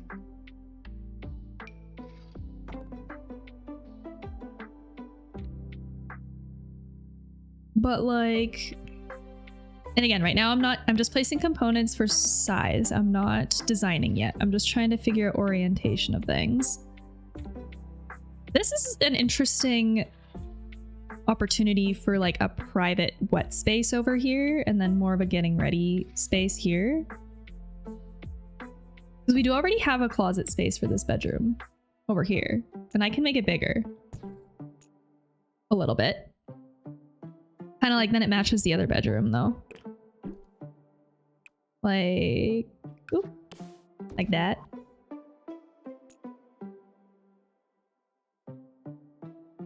I'd also prefer this to be more against a wall. Kind of a dead corner though, huh?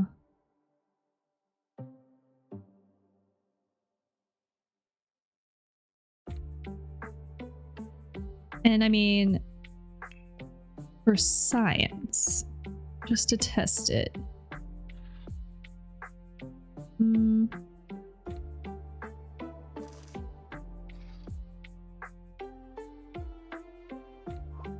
No, I think in this case, let's do the...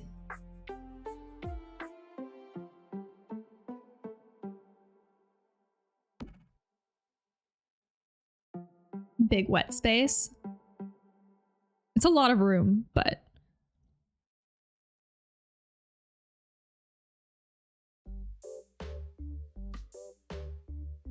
Is it weird that I don't mind it though? It's a little weird, but I don't mind it.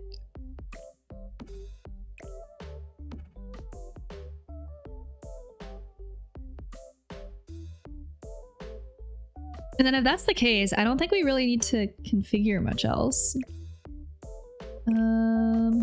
It make more sense for the door to go against the wall. And then we can fit bedside tables on either side.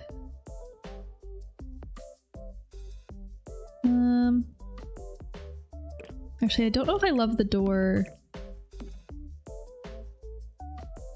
in the middle. This might be nicer. Wait, wrong side. No, this is right.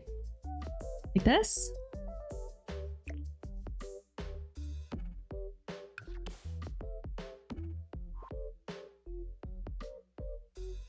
Okay. Our reconfiguration. And now we decorate. Now we decorate. Before we do that, I'm gonna go grab some water and then let's jump to Pinterest and just see what kind of whatever we want to do for this bedroom master bath combo. So we'll check in a sec. I'll be right back.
How did I have lipstick on my teeth the whole time and nobody told me?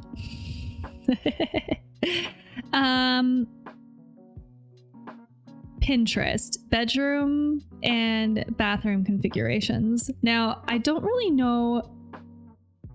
I don't know where we want to take this in terms of interior decor. We'll jump to Pinterest. Because I kind of want to do something that I haven't done yet. And the last master suite that we did was very historically influenced. We had a lot of like the vintagey furniture, wallpaper, that kind of thing. I do kind of like the vibe of the organic modern living room that we did. Obviously, I don't want to like rip it verbatim and do the exact same thing again. But I'm wondering if we could find maybe like a more modern kind of cozy option for the master bedroom upstairs. Perhaps. I mean, the other thing I could literally, let's just see. What if I just look up 2025 master bedroom ideas?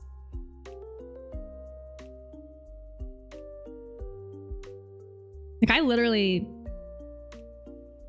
don't care. I don't care. We can do whatever we want. I'm trying to decide if I even want to. Okay, wait. One thing that might help. We have brown trim and brown doors and stuff, and I think I'm in favor of trying to maintain that, just because we're not maintaining it in any of like any other aspects of the house. We're kind of doing something else. The hard part though is that there's so many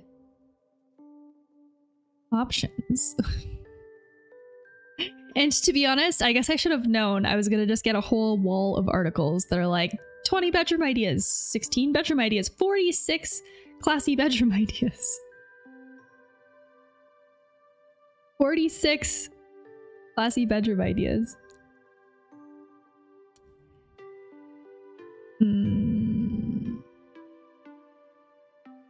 The other thing to keep in mind too is that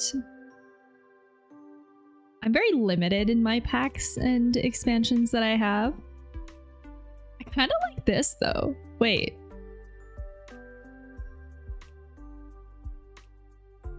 I like how soft it is. Wait, something like this? I mean, this is pretty easy to emulate. We could probably do this super easy. That's nice. Yeah, I kind of like it's like a little bit rustic, but then the wainscoting on the walls kind of lift it a little bit. And I'd prefer it to be wainscoting. And I kind of like the like plushness of all of it.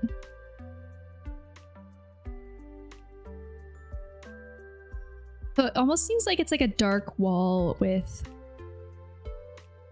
lighter and softer furniture. Let's give it a try. Should I pin it so that we know what our influence was? Maybe. Maybe I should. Good proportions. That's like, I'm so fascinated. I'd like to do a deep dive into kind of ornate molding and wainscoting and trims and stuff, because I didn't realize how much of it was more about proportion and less about just pattern, I guess. Oh, there we go. Like learning that a craftsman style bungalow, like the front columns that are on the porches, how it's like a rule of thirds, and the bottom third is a masonry of some kind, and then the top 2/3 are what tapers up to the underside of the front porch roof. Or fireplace mantles, for example. We touched on an article, I believe it was when we were doing our colonial revival renovation. We did, because that is a lot of ornate decorative trims and stuff, chair rails, things like that. And I do know that we touched on an article that talked about the kinds of trim. And I think fireplace mantles might also be a rule of thirds. Like there was some kind of ratio for how wide it spans on a wall and how high it should span on the wall. And it's very interesting because ever since it kind of got brought up and put on my radar, now I can't help but notice in more like modern attempts at historic design, noticing when the proportions are off. It's a little bit more noticeable. I really like this. This one kind of could work. Or wait, there's an actual proper square one, isn't there? Is it under wallpaper? I feel like there's one that does have rectangular wainscoting over wallpaper or something. And it's one of those weird ones. Actually, see, this could maybe work in the right color. The problem is that all these Art Deco colors I just find are not. This is too dark. I think.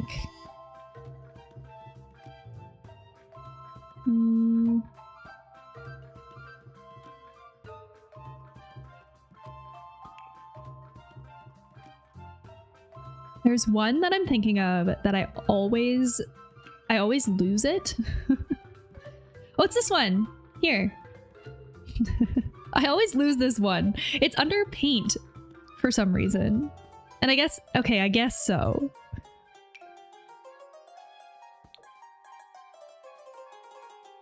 But there could be some good options in here. Actually, to be honest, like we could maybe work with something like this. I think the brown is too brown. The blue is too blue. Like something like this?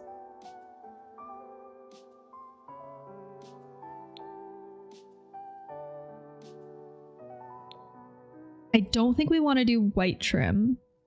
This is just a little bit too bright. And if we're kind of going for like a sultry kind of cozy bedroom vibe.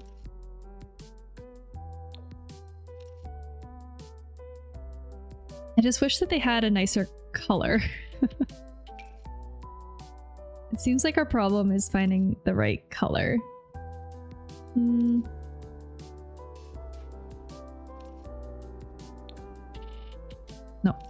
not that one. I do also, like, I don't mind this wallpaper either. But it might be a little bit too busy for what we're trying to do.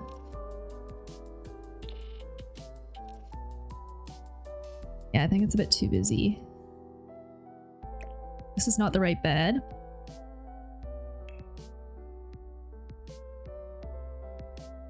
Ah, I wish we could make this darker.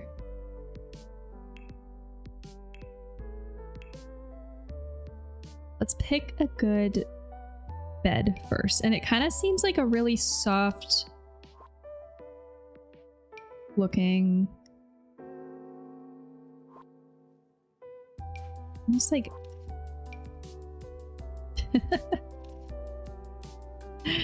a bit too much. We don't need the full canopy. I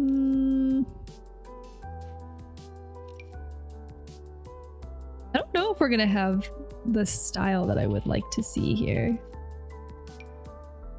A lot of these are just very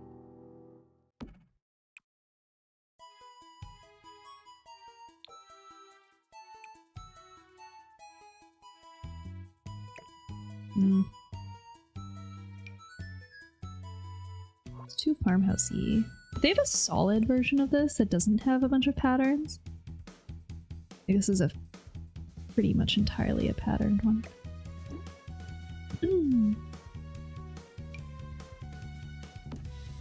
I'll try it. I'm not optimistic.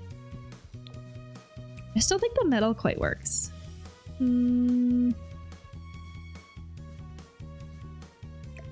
I need more hits. I mean, this one might be the safest, but I also think this one has a lot of patterns. Yeah, it's pretty much all pattern. Or color palette that could work.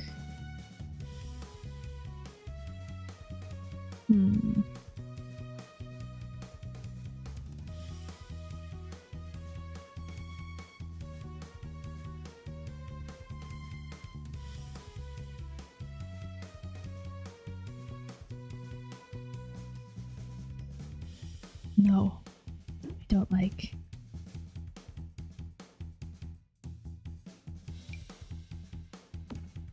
I'll try this one. Perhaps?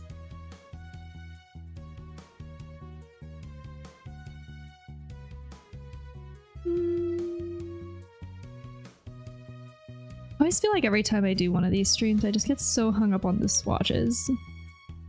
But I feel like you almost kind of have to, right? It really makes or breaks it, right?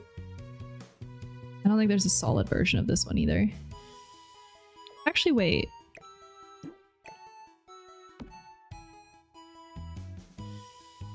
It's not the same vibe at all. It's nothing like this reference photo at all. Not even close. It's the headboard.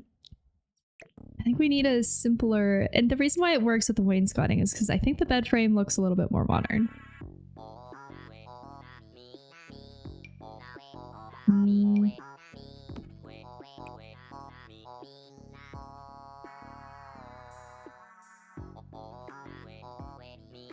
I don't like the covers.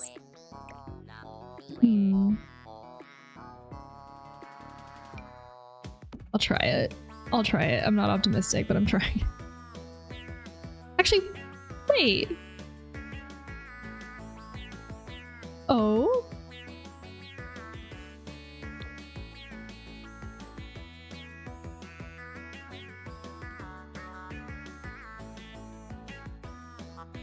Hold on. I might be eating my words here.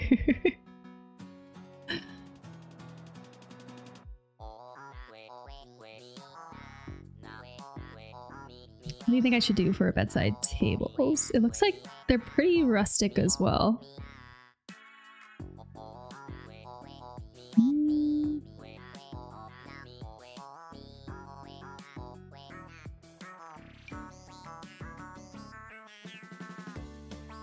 This one's might be a little bit too ornate, I think. Should maybe this. Oh yeah, this one. What colors we got? I kind of like the color. I wish it had. Do they have this color with a dark top? Or like this could work?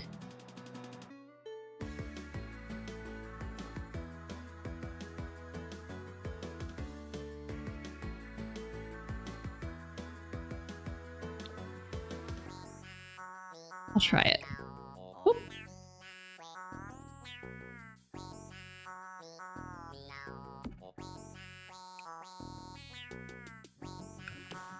And then here.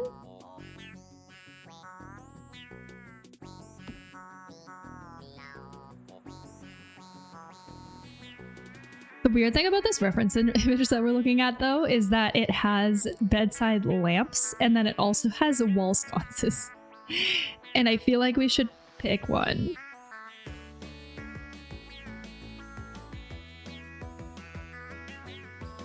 Maybe I'll try art first and then go off of what works for that. And I want to pick very modern art for sure. I think that is what will work here.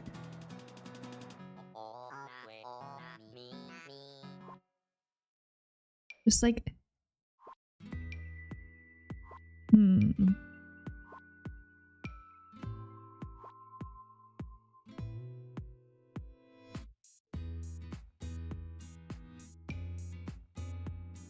Actually, this one maybe be nice.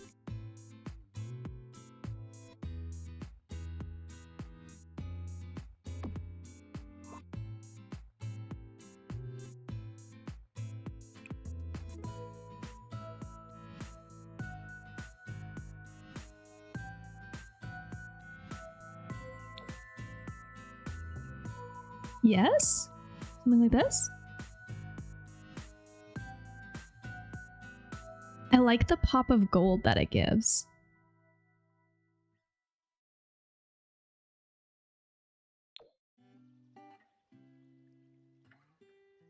And then I don't know if we go sconce or if we go Lamp. Lamp or sconce? I guess we'll see which sconces might. I like this one shrunk down sometimes.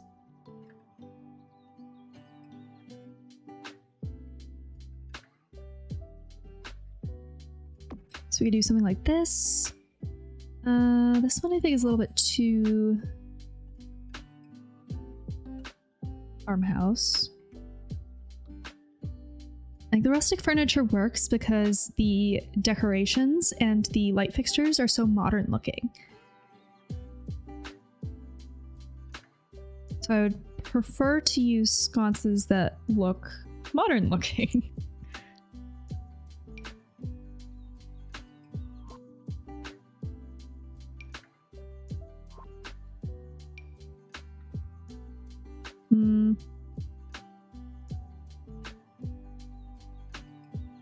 I don't think I like this one.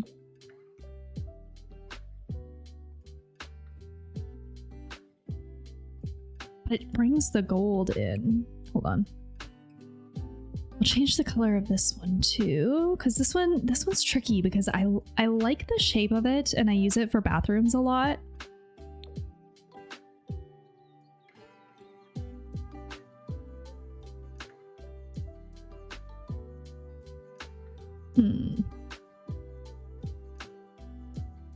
I'm staring at some reference photos, one sec.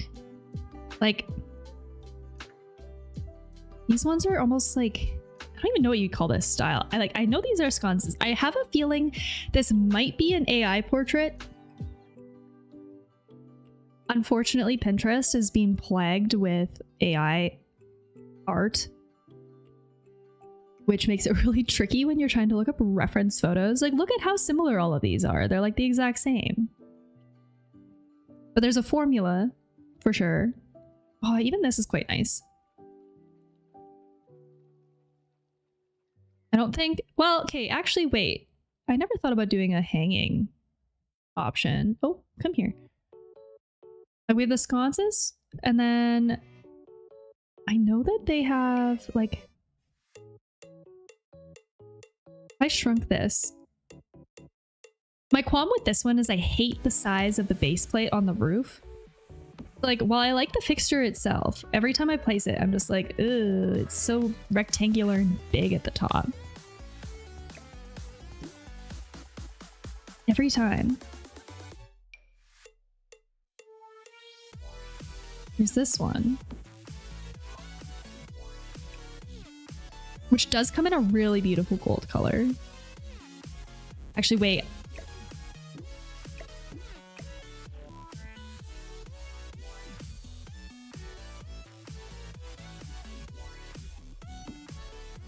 I kind of like that it's not adding to the clutter on the wall, you know what I mean?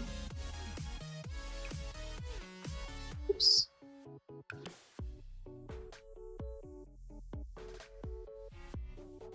I don't know if I can make this even, though I'll try my best.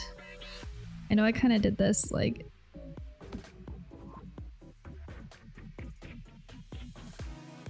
somewhat off the wall. Eh. It doesn't look that even, does it? Is it even?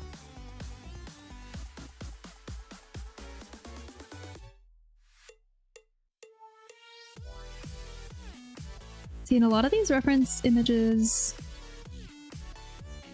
have a plant or multiple plants.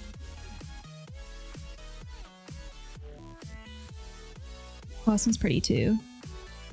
God damn it, they're all AI though. The AI is... I don't mind it in the sense that it's kind of nice to see the different configuration options, but holy shit is it annoying from a project planning perspective, because if I were to actually try and do something like this in real life and I wanted to figure out like the light fixtures that was used so I could buy them, or the swatch of the paint on the wall, you don't get that. You kind of have to look for it. I don't like that.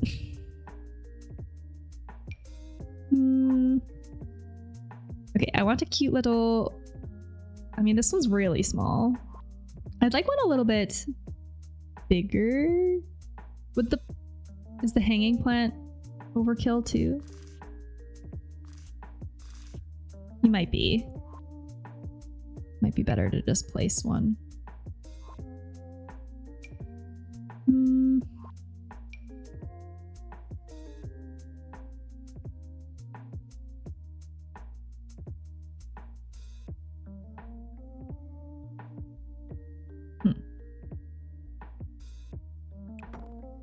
Maybe if there's a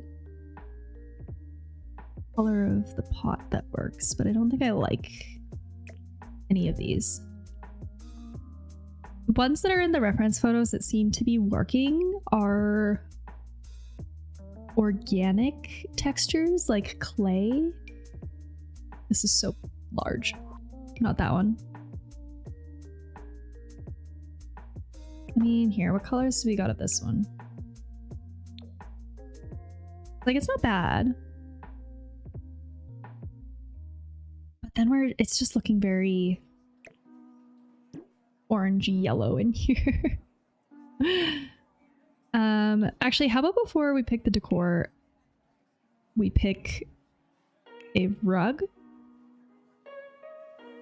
and some kind of bench or something for the base of the bed, I think.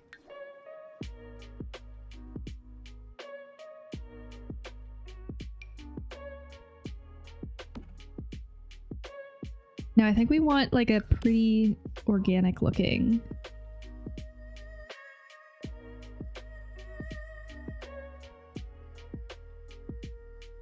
I kind of think I might just like this one.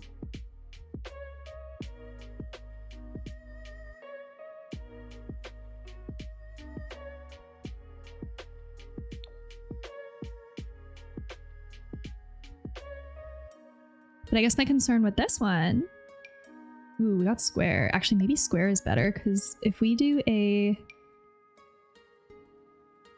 something at the base, and it should still come in that. I kind of like it in the dark.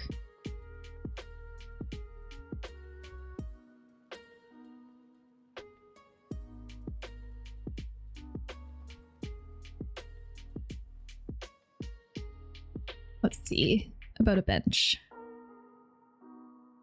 on the end. Like this one's kind of nice. I might even intentionally kind of clip it into the bed frame, to be honest. Or is it too noticeable? It's just like the bed end is so large.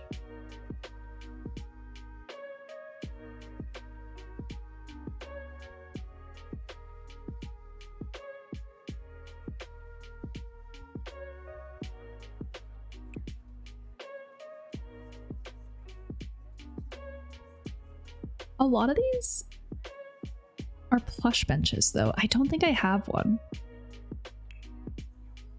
I don't think I have a bench without arms. Maybe an outdoor furniture.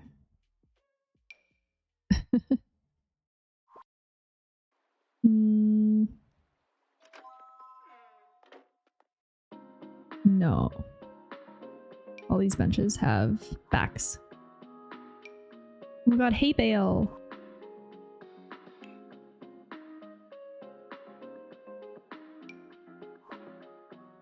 Yeah, no, I think I have to use a coffee table. But I'll put soft stuff on it. If we could put a blanket on it. Not the right shape. No. No. I could try sizing one of these down too. Maybe it'll look better, smaller.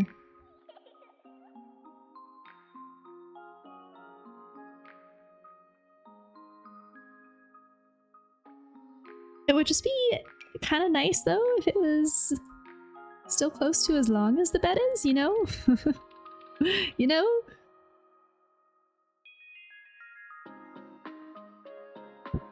Hmm.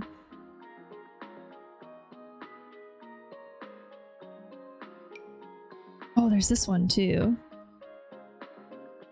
Has the marble top.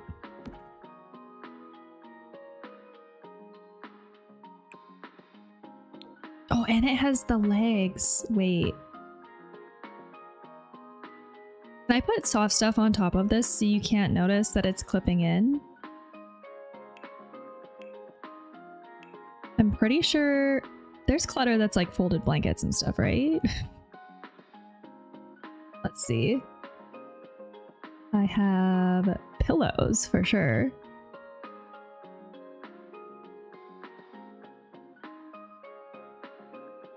And folded shirts.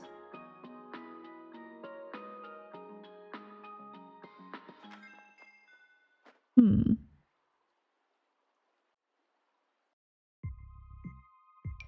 This guy's probably perfect. I use this one everywhere.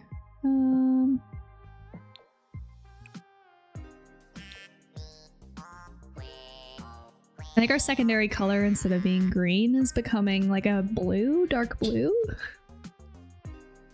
It seems to be the case. Well, no, because I know there's like folded towels and stuff too. This is statues. I might find it in the bathroom clutter. Indoor plants. Make some posters. Accents here.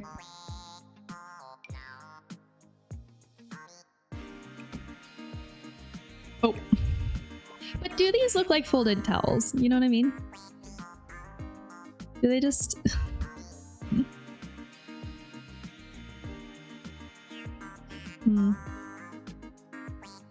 think I have to do that thing where... Wait, are they even... Are they floating in the air? Wait, why are they floating in the air?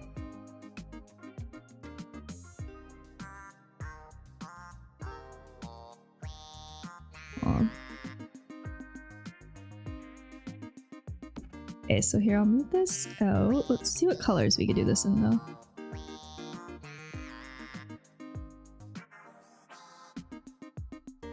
I don't think I like any of these colors. That's part of the problem. I want this like navy color, but I don't think they have it. There's also, I could maybe merge these. No, you'll see it. Let me just try. Yeah, no, there's the quilt stand, but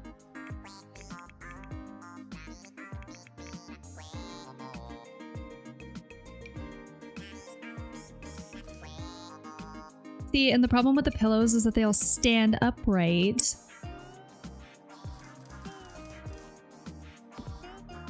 So you can't just like...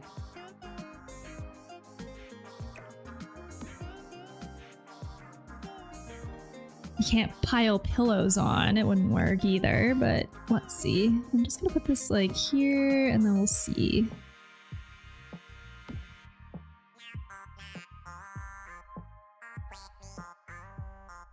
Is it floating? I think it is, so subtly, but I don't think you can notice very well, right?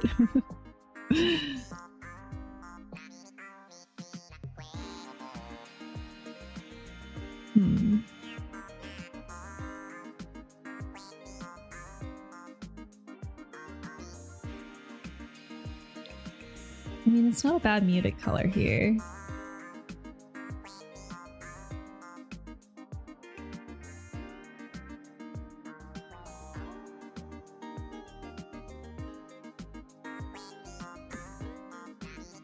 I feel like I need another pillow here to make it balanced now.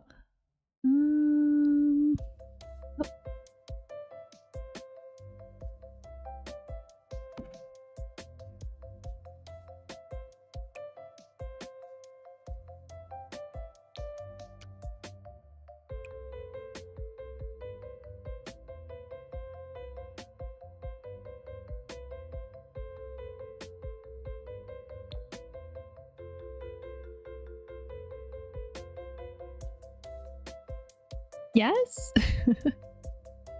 I don't know if I can hide this with anything strategically.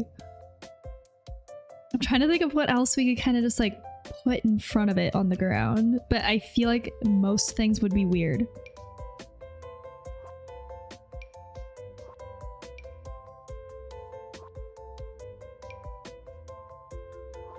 Most things will be weird. I'm like, a plant at the end of the bed is just kind of like, I think we just leave it and pretend we don't notice it. That's the answer here, right? That's all we can do. And maybe I could just do like some books. Hold on.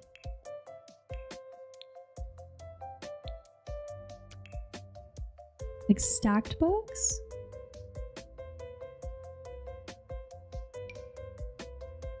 Are they floating? Are they floating? Yes. Okay, we gotta...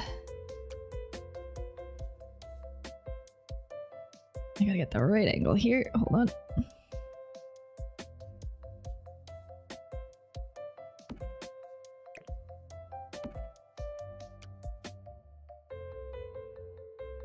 Something like here in the end.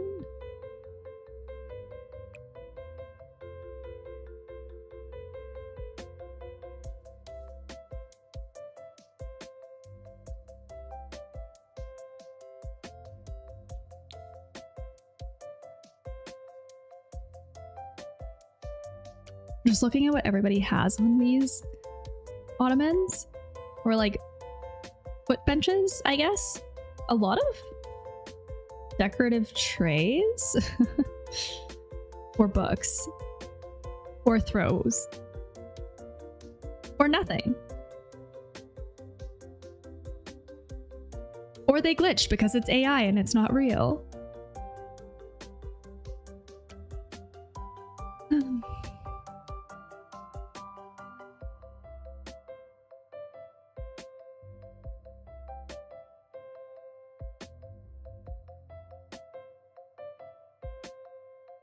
I don't know if I have any tray-like things.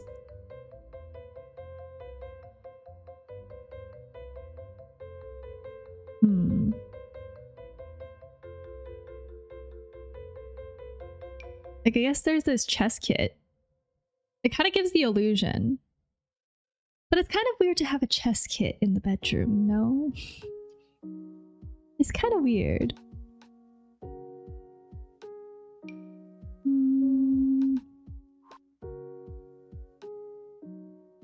Stacked CDs.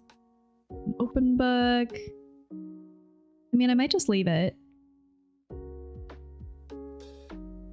I could just leave it. Let's get a plant in this corner now. Wait, I like this one. Hold on, what colors does it come in? See, where they lose me is the color of the pots for them. This one's not bad. I want a leafy green one though. The other option could be to do a fern. A hanging fern. Wait, why do I kind of like this?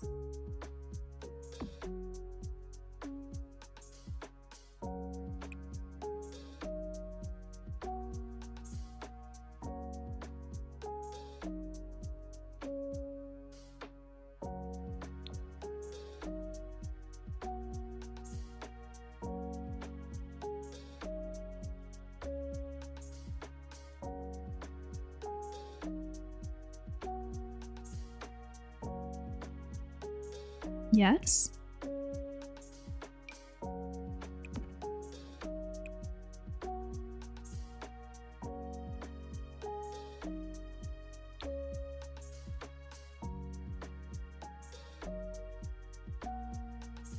And then the other side, maybe an alarm clock?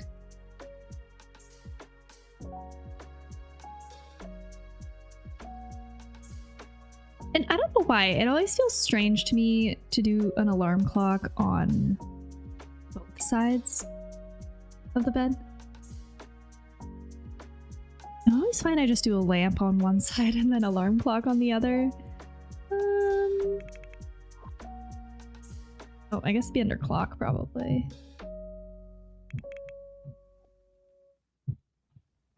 Oh. Like, I kind of like this guy. He is wood. I mean, white's not terrible. Hold on, I'm looking at my reference image again. I don't know why pottery seems to be a default on the side, or this was a nice image too. This is 2 plants and books. This one's nice. More plants. I mean, I think an alarm clock and another plant on the other side would be fair. See, okay, this one as well. This has wall sconces. And then there's a lamp. Is the light just nicer from a lamp? Or is this just an AI thing where they kind of just... Oh, ooh, I love this idea for the bathroom. Ooh, wait. Okay, we're not there yet. We're not there yet. Oh, excuse me, window. Yeah, let's just do a little potted plant in the corner. We do a fern to match the other side. And this might be the best color, I think. Just leave it as white. I do think this might need to go over a hair. I don't know why.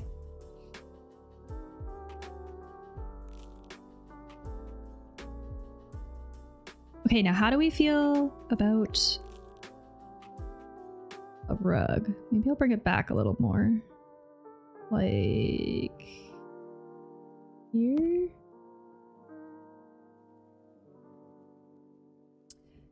Yes. Yeah. Wait, hold on. I left this on the bathroom. Okay, let me just save the bathroom so I don't lose it. Ooh, yeah, this one too. Ooh, I like the dark. Okay, wait. The dark with the checkered floor. So cute. So what I'm not quite sure about is other walls. Okay, so for the window coverings, I think that what makes this style work is it's kind of historic on the walls with like the wainscoting, but then the rest is very like soft, organic, and a little bit more modern. So I'm thinking for the window coverings even of doing something that is a bit of a nicer, softer looking window covering.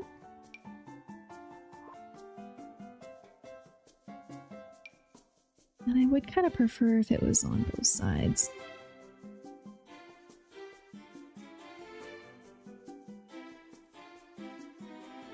But I just think with this weird bay window situation.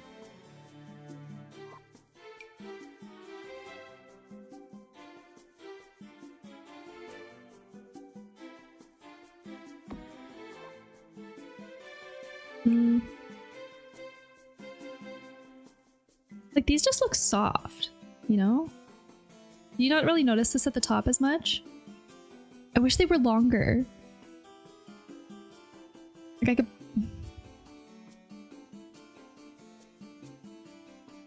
I don't like them all the way up here. I wish that they were...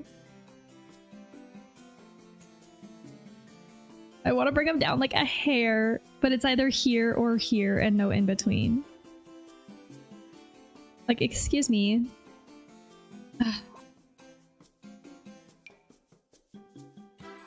These are too theatric.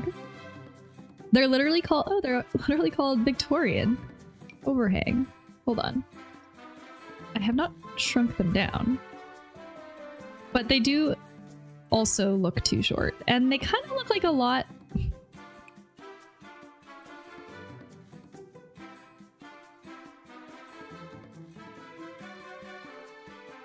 I don't know. Not these ones. Okay, let's just see what this looks like on the other walls.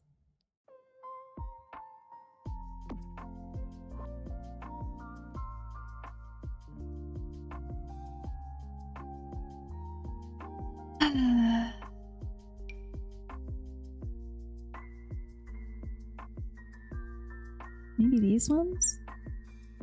Every time I shrink them, it just makes them too short. No, they're too cream. I need like bright white. Bright white.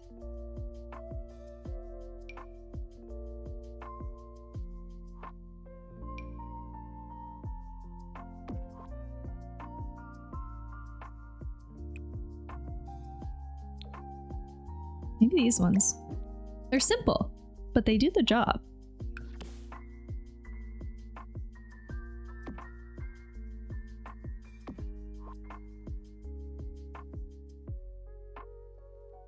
It might be best. It might be best. And then with these bay windows, as I usually do, one of my favorite things, to just overload them with plants. What else do you do with a space like this?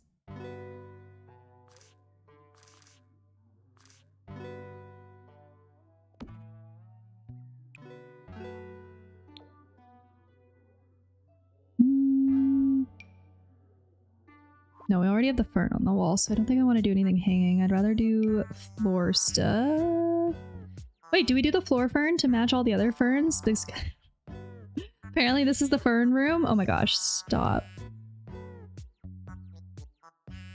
Okay, I need to make a quick disclaimer. This happens every time I stream Sims, pretty much right off the tail end of working, but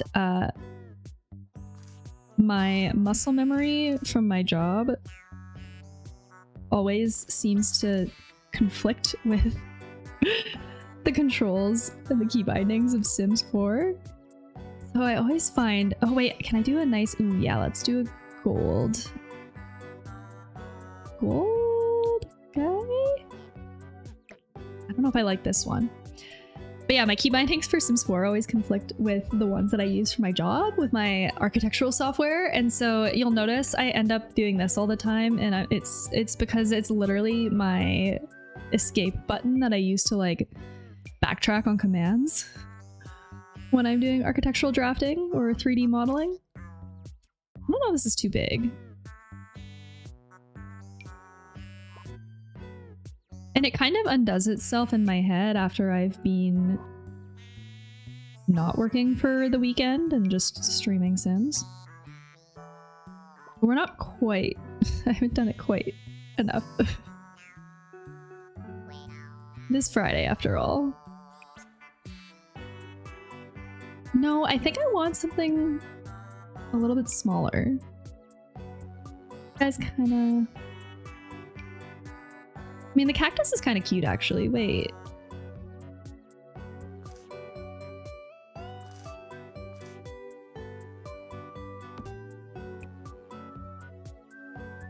I don't like any of these colors available in it, though. I could just do the regular one. Where is he?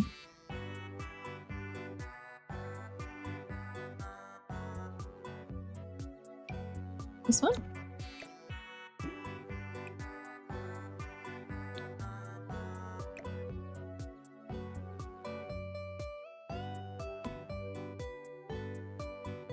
And then, do you think one more is good? Just one? Too big. Too small? Very massive. The other thing I could do too is we have the cute little window plants. These guys. Why did they look so dark though?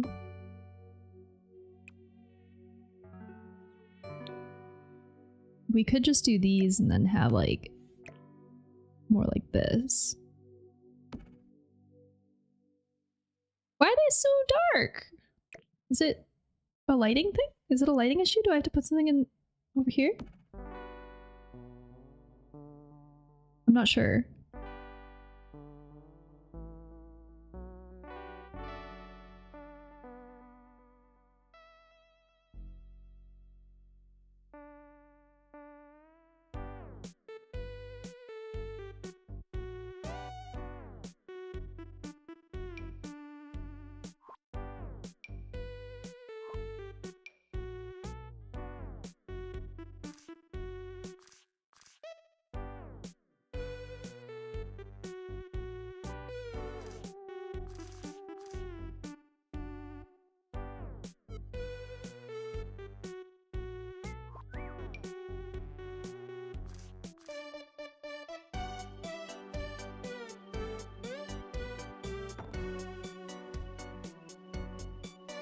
Is it clipping? Why is it so bright? Now this one looks washed out.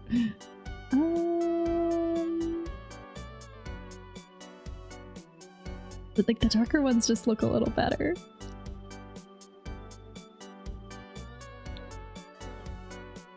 There, little plant corner.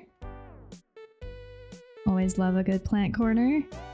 And then here, I guess. We do have quite a bit of wall space. I think it would make the most sense to just fill this with a wardrobe, I guess, or a dresser of some kind. I can move the door as well. We can move it wherever we want. Now, I don't want a full height one. I do like the color of this one a lot. The options are slim. Actually, wait, how about we do just like 2 of these? It's got really good swatch colors. And it kind of fits the modern profile that we're trying to do everywhere else. Is wood the best option? Probably. But which one?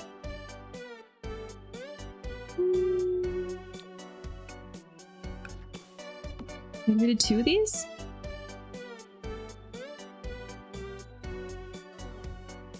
Maybe we move this over.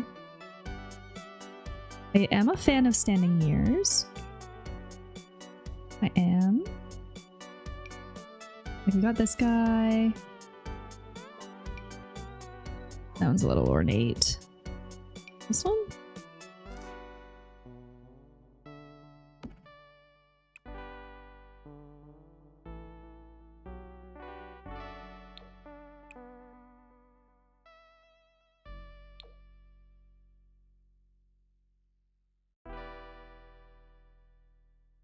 It does create a weird open space here, so we might have to decorate this after.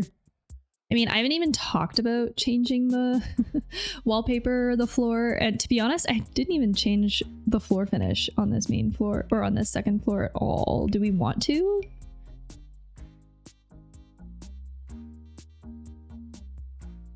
Like, I kind of like this mid-toned or a mid-toned oak. It's kind of tricky finding something that's not too red. Yeah, that's not quite it. I know that there's one that I have found in the past that I'm like, yes, this is pretty decent.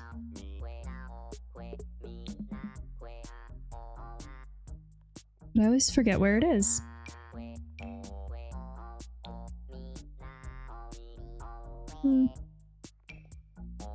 Or we just leave it, because to be honest, I have been kind of just designing around the floor as it is now, but we'll talk about changing it in other places. Like some of these are just way too dark. Like, is this the same? Hold on. Like this one's not bad, but am I just changing it for the sake of changing it? That's kind of what it feels like. Also, let's just move this over a little bit. I'm gonna overlap these so that it looks like they're kind of one.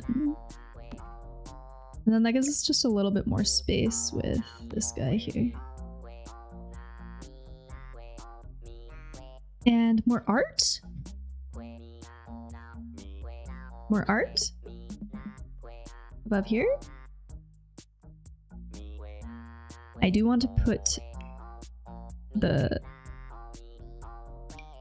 fig here.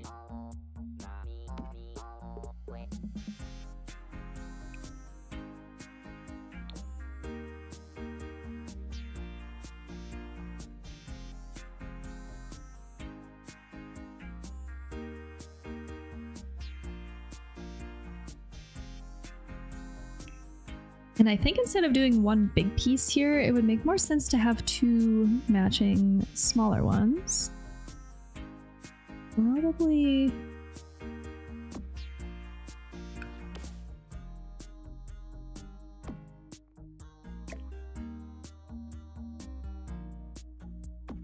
It's gonna bother me that they don't really line up with the wainscoting behind, but we're just gonna pretend that we don't notice that.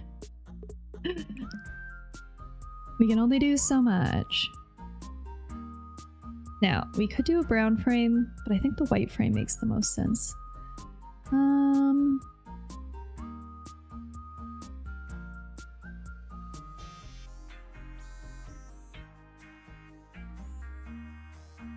These are all very... This one's kind of nice.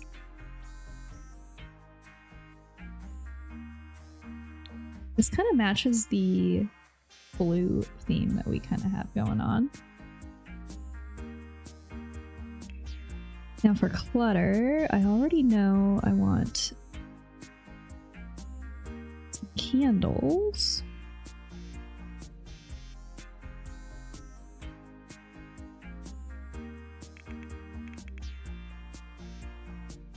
I like these guys. Oh, they're so... Wait, these ones are large. Hold on. I'll shrink these. I'll put them over here. Wait. Oh no, when they turn on the wicks are floating. Okay, these are a little bit too big. I think there's ones that don't have the pattern on them. Or we could just do like these ones. Perhaps. I'm quite certain there's more though.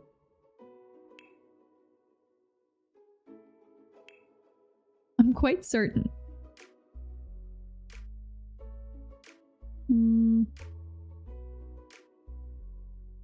Oh, this one's also cute. I just like the look of it.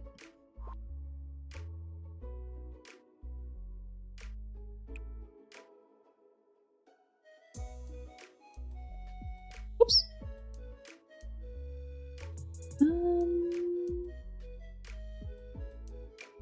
There's these ones. Or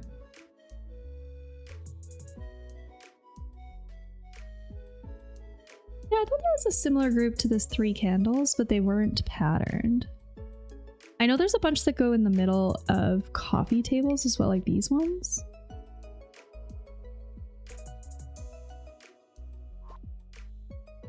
But I kind of think I might leave it like this and then do clutter that is more bedroom outfit jewelry related. There's that jewelry stand that I have somewhere. This one.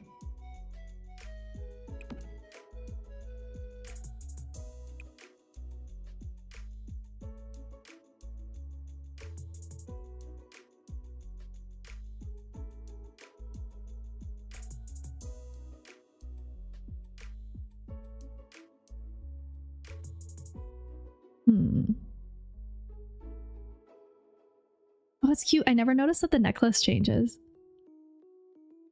And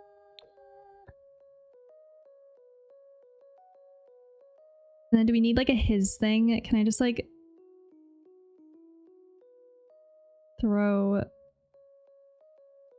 something on here? I know there's like the phone and keys.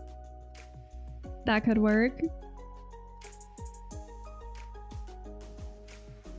There's also kind of like this one.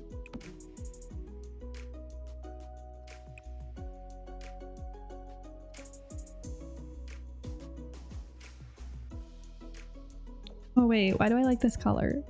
Oh, but it doesn't go with the necklace. No, it's okay. Let's do more of a neutral one.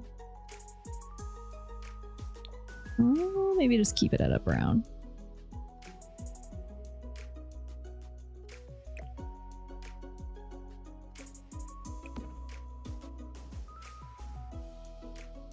Yes?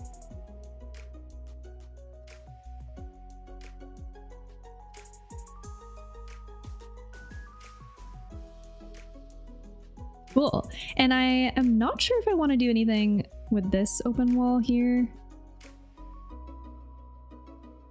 But we're going to do a walk-in closet here. Let's just change the floor to match. And I think I would rather just do a paint. But I like this dark trim. I think it might be this one, but does it come in different? Yes, it does, I think. Yeah. There. Perfect.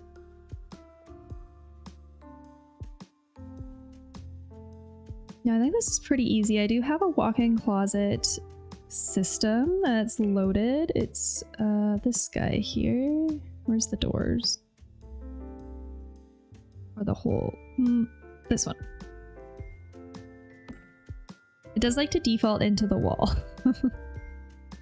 And I also don't know if I could do... I think that's getting a bit too tight.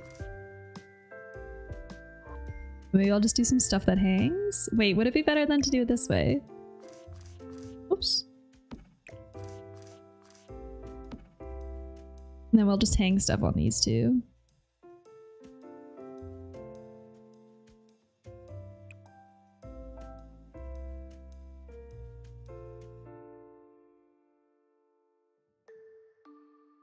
And we can do whatever we want with the finish. Actually, this one's kind of nice, I think. Now, the one thing that drives me a little bonkers about this closet system is I don't like how the gable disappears into the wall.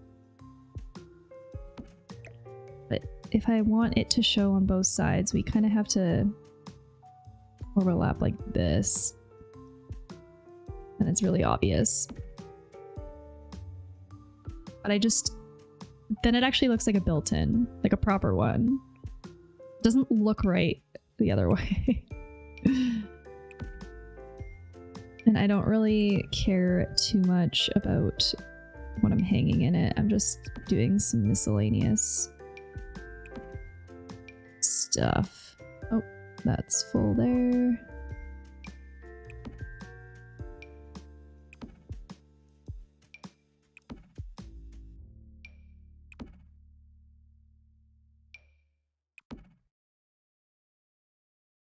Nice.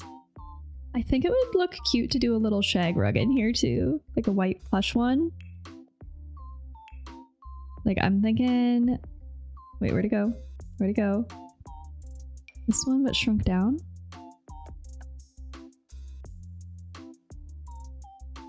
It's so tiny.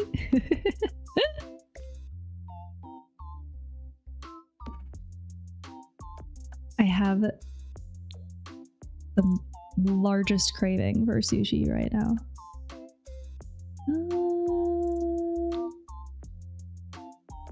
Why does it feel so dark in here still?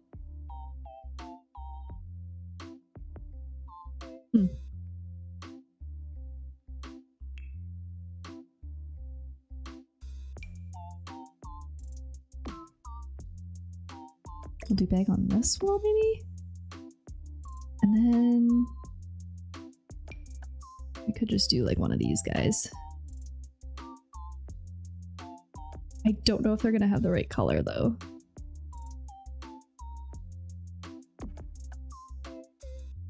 And we need to throw many shoes in here. Yeah, they don't have the right shelf color. It's okay.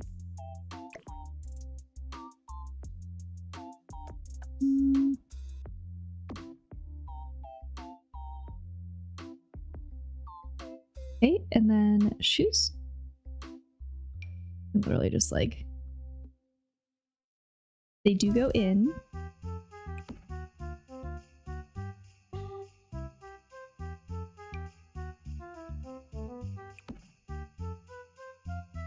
Actually, I think these look like men's dress shoes, so put them on this side.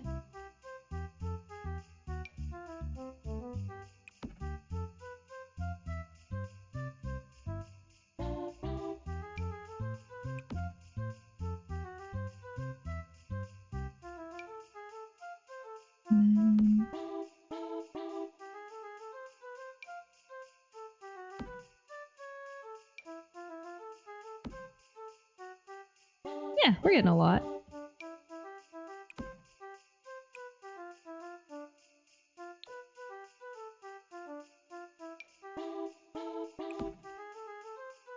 And then I think I just want to throw a lady's hat up here if I can. I don't know if there is one though. Maybe it's just this is the only one, the men's snapback or whatever.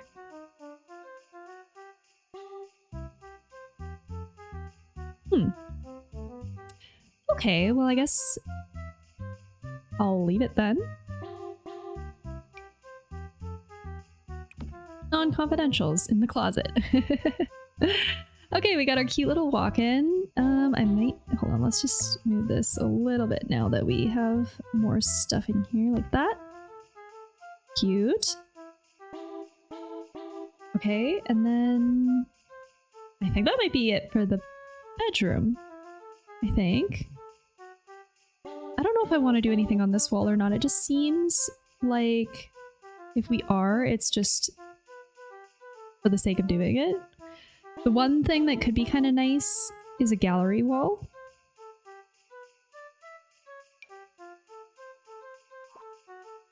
So I do know I like having more personal photos in my bedroom. But I just don't know... Because there a swatch of them that just like... actually looks like family photos. I do think I thought I had a gallery wall compilation that looked like family photos. Yeah, I have this one, but it's definitely more nature. I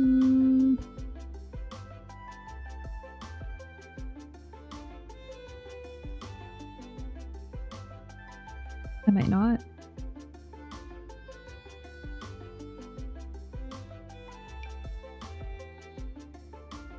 I might not.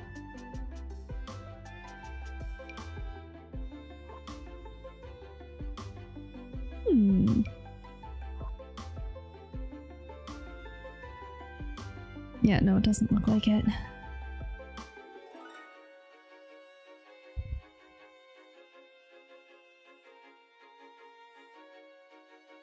Well, that's okay. I'm just gonna leave this wall.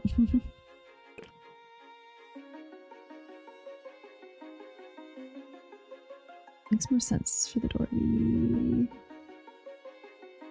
here. Did this door color change? No, I think it's fine. Oh, that was a bad idea. Okay. So we have our master bedroom. Oh, oops. I don't really know with the lighting. How much is too much, you know what I mean? Like, we have these guys are throwing off a lot of good light. Maybe I'll just put one more kind of on this side to balance it out. Is that even? So we see everything back here, but I'm pretty happy with it as it is, I think. So now I think the bathroom, I think I want to do like this guy, like this guy, or like this guy. I'm really into the textured wallpaper and the floor in this one. I really like this. So, can we just use this photo alone to try and emulate something like that in here? I don't know, but we'll give it a shot. Floor first. I think I know which one I want to use.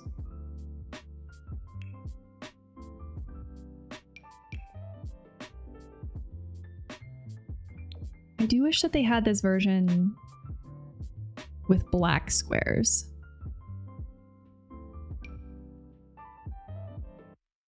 But we can make do. There's this option. No, that's... I think this is close to what we want. And then we need a wainscoting wallpaper combo. My favorite, by the way. I am not upset about this.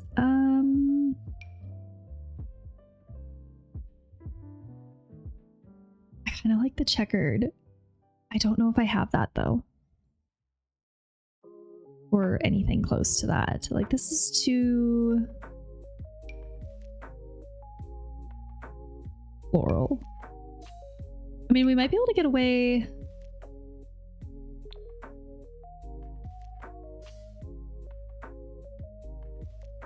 with something more like this.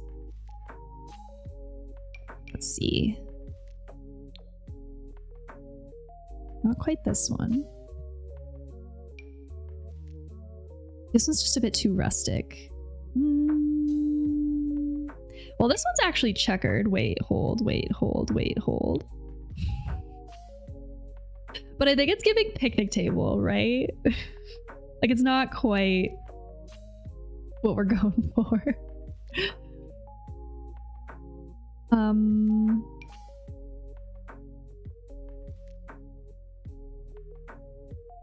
Yeah, I think I like the height.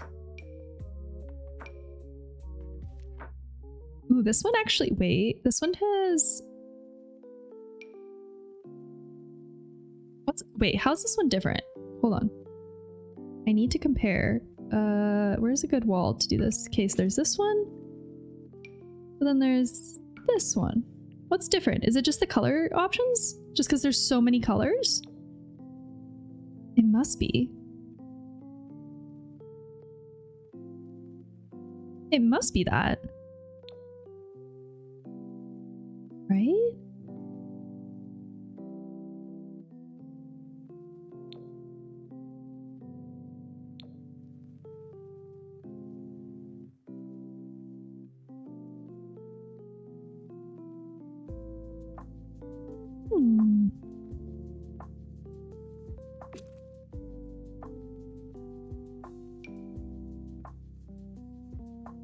I kind of like the feeling of this color.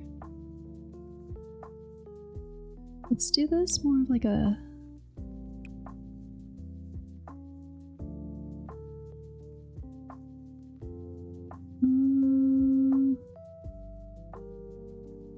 a pale gold.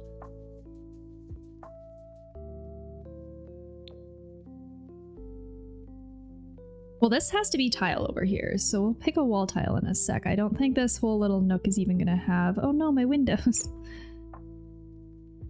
I don't think this nook is even gonna have this wall finish. Let's see.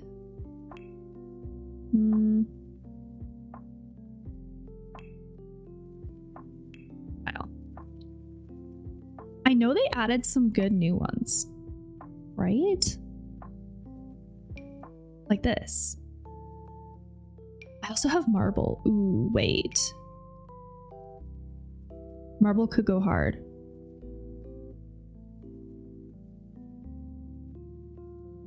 If it's the right texture.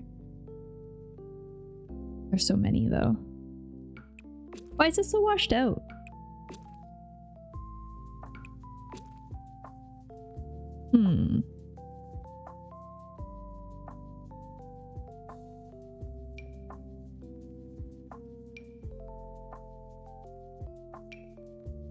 We'll try a few different colors.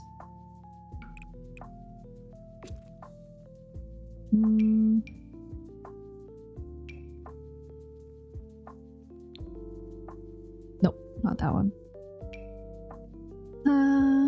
Yeah, this one I think is like new base game edition.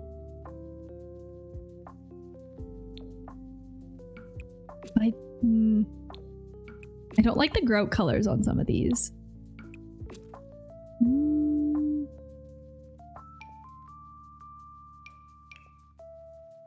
This one would look nice.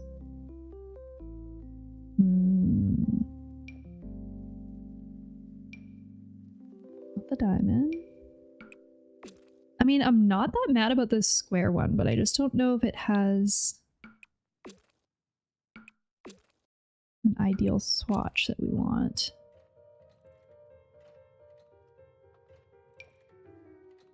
I get so caught up in the wall tiles every time. Oh, Oh, this one has a trim and this doesn't. Okay, it's the same. I also have a fancy herringbone. Or this one is a custom one as well. If we wanted to do colored tile, there's a bajillion of them. And they have a nice navy one that... Or like, oh, actually kind of matches the stained glass. It's kind of cute with the stained glass, but it definitely doesn't work with this wall finish.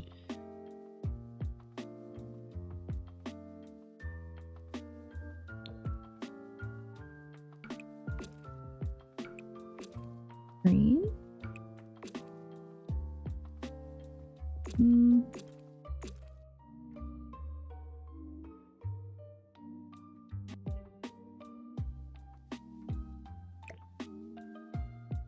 One sec, I just don't want this to clip into the wall so much.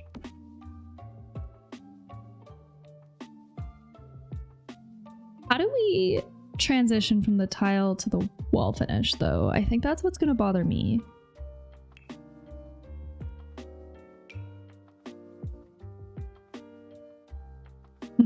Hi Krish, how's it going? What are you up to?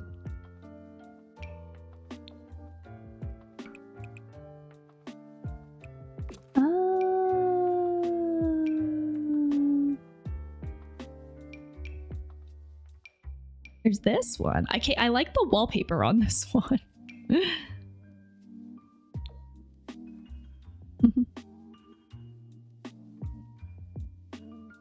Putting the painting above the TV and walked the dog to the beer store. You got the treats. Oh, nice. Oh yeah, our liquor store by our house, they allow dogs and they have dog treats. So every time we bring our dog, he gets spoiled when he's there. It's probably his favorite place ever.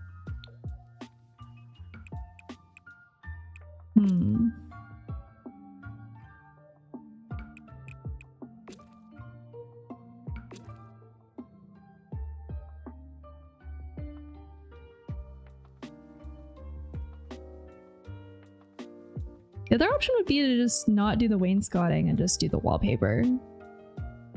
But I think the wainscoting's nice.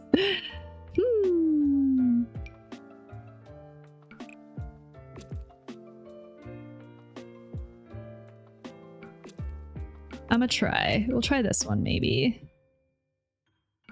Are you just chilling downstairs now, Krish?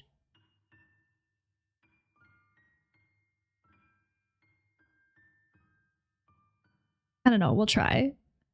And then if we're gonna do something like this, I know I have a lot of good colors in this. I wonder if there's a nice navy one. Like, I guess kind of this, but I wish that they had it with gold handles.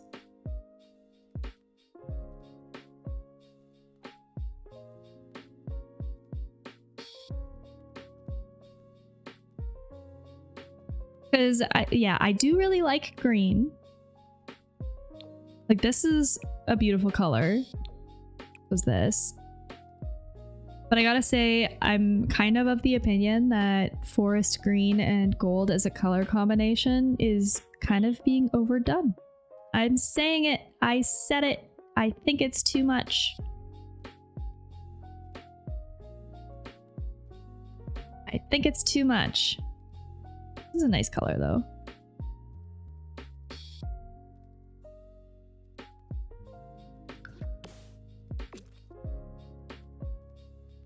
Oh, we need the tile in here too. Yeah, I think I need the door to be more gold than it is. I should look into my options for expansion packs and kits because I would love to do like a shampoo shelf or something over here just to make it look like used. It would also be kind of cool to do 2 shower heads maybe because we have the space for it, but and with the stained window, it's so pretty.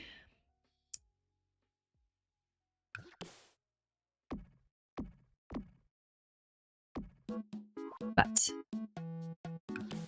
oops. Oh yeah, this is better. I might actually Well, no, we could do plants back here. As it goes. A feature light above the tub could be cool. We did that above the piano downstairs. This also feels quite dark, so let me get some vanity stuff going.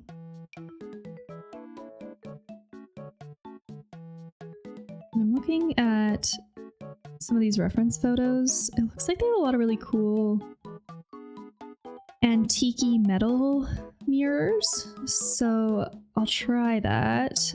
I find that the gold on some of these is not quite it though. Like this.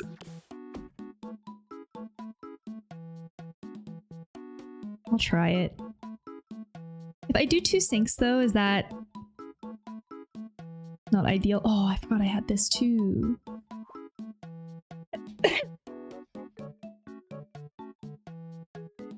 Yeah, there's this one. This one's a bit too big. Let's see. Yeah, this is like way too much.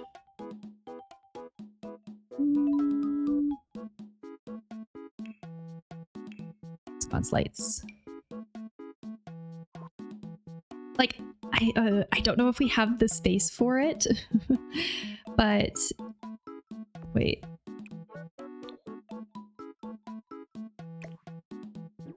It would be so nice to be able to do sconces. Or do I just do 1 mirror and then we have more like shelving and stuff?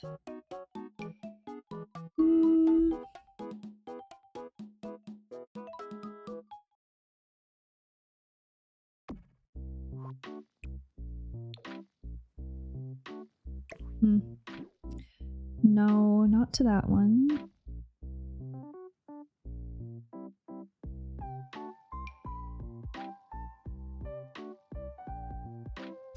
Like, maybe this one?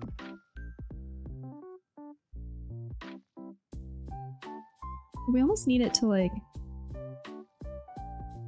go in, or we take the mirrors and like bring them strategically a bit closer. Is that...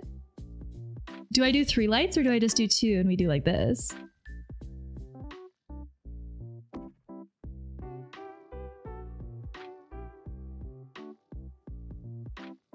There's also this one, which when shrunk down.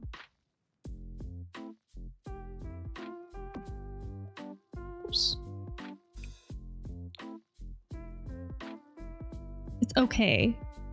It's okay.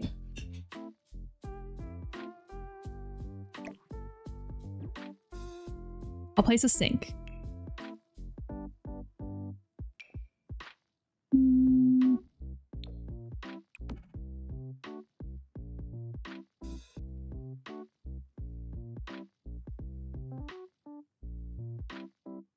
I'm questioning whether I need 2 sinks. Because it is off the master suite, but I could maybe do like some clutter and just do like some makeup on the counter here. Realistically, from a practical perspective, I think that that would make the most sense. It got really dark in this room. One sec. I'm gonna see if turning on the light is better. Hold on.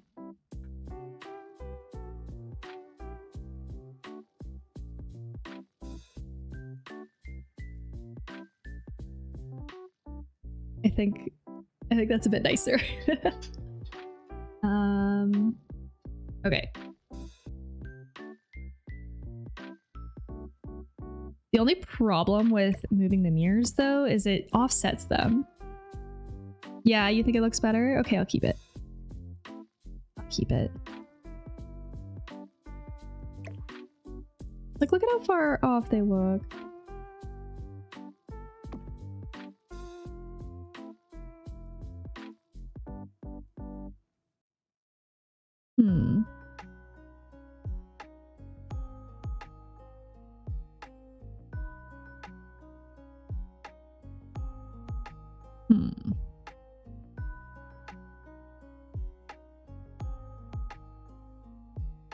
this one's pretty too.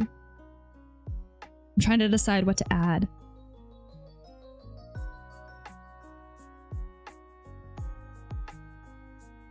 I think it would be mostly bathroom accessories now.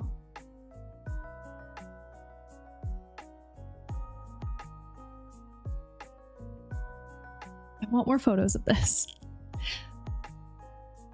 If it's AI though, I'm not getting them.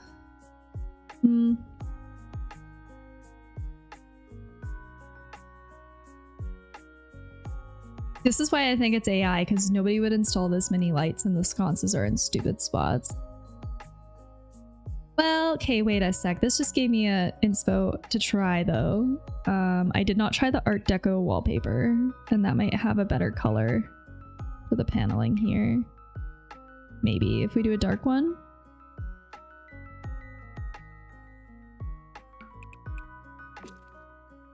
That's quite dark though. Oh, my problem with this wallpaper, I like the texture of it a lot, but I wish that they just had...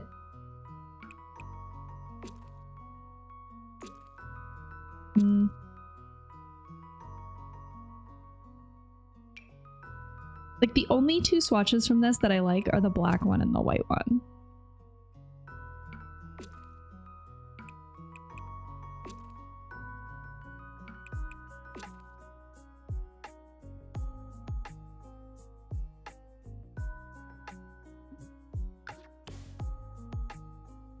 One second. I'm doing an experiment. I'm trying to see if there is a tile that matches the vanity a little bit better.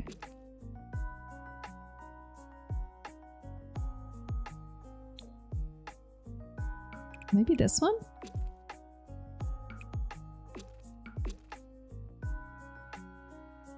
I think it's this one, because the rest are green. I just think this might match closer.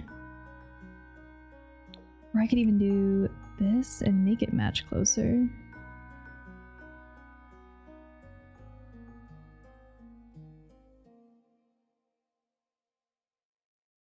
How do we feel about the black though?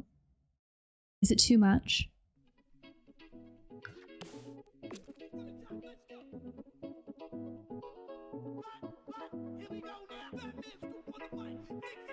I mean, it's not terrible.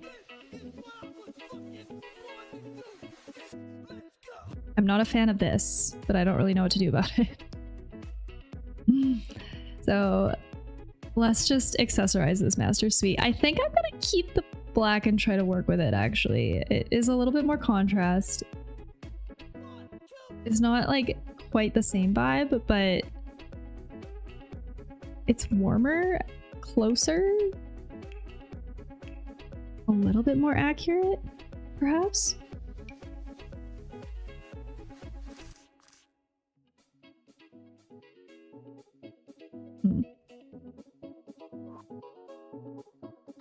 I think a rectangle, that makes the most sense here. Actually, you know what? Does it make sense to put... It probably does, but I don't know...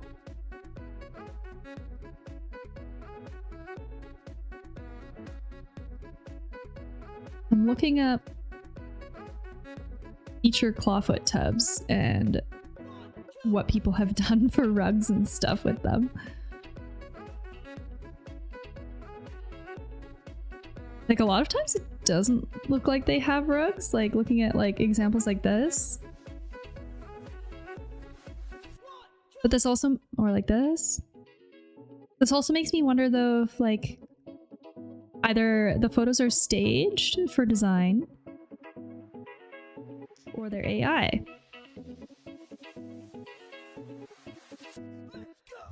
Realistically, I would assume if you're using a soaker tub like this, you would want a bath mat.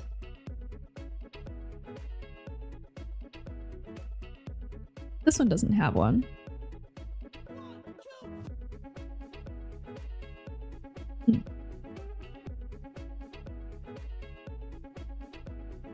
I would want to put one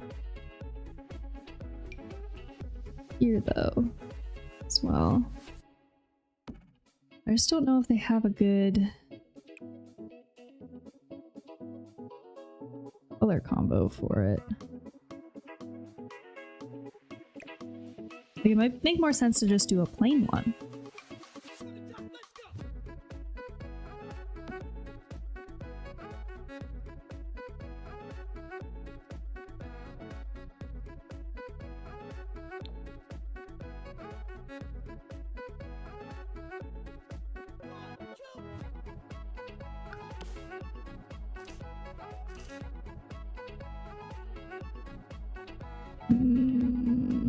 I hate it. I hate it. Is this the only mat that I keep? Here, let's put some plants in here first. There was the fern one. Where'd it go? Because that one would be perfect. Ferns love. Small guy? Ferns love bathrooms.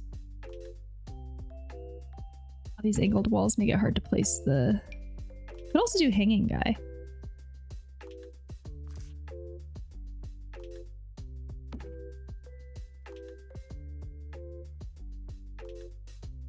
Yeah, ferns love the humidity of bathrooms, so... Here, this guy.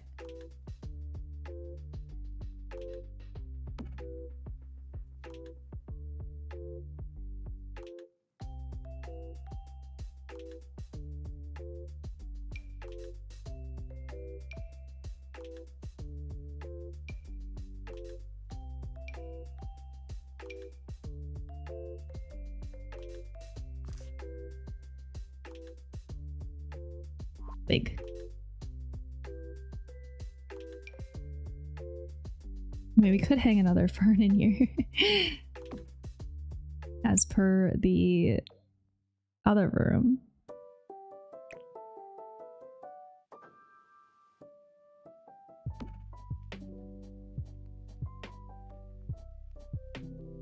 And I want to do like a little coffee table thing with maybe a book, a candle.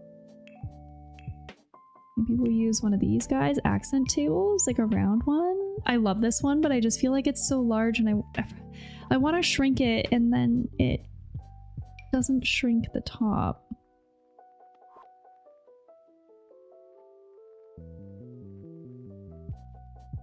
They're truly all just a little bit too large.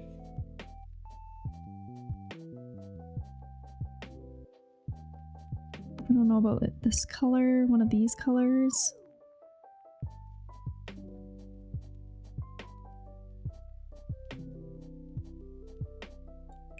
I like the metal ones.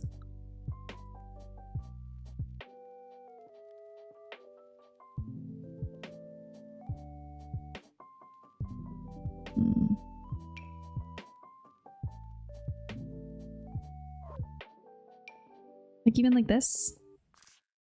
Too big. Too big. Oh my gosh, the plant. Wait. Is it...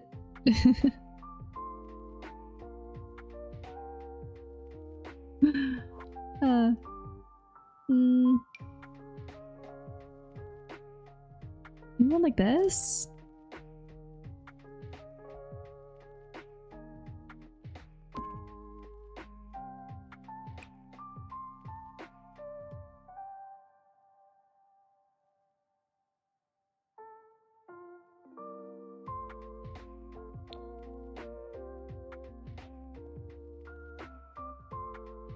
Try it. I need books.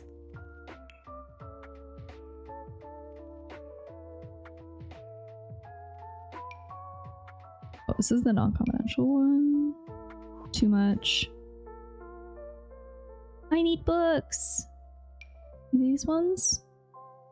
They're large though, but...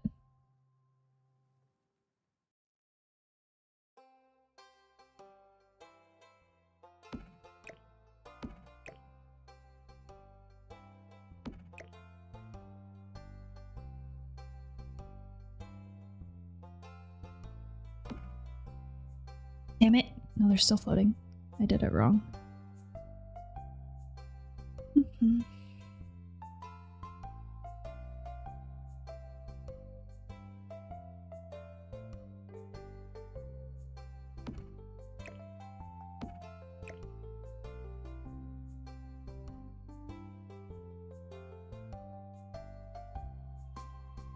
Here? Nope.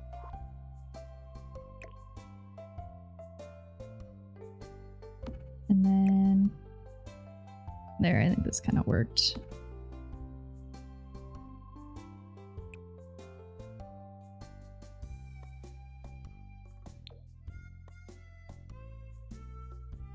Like that?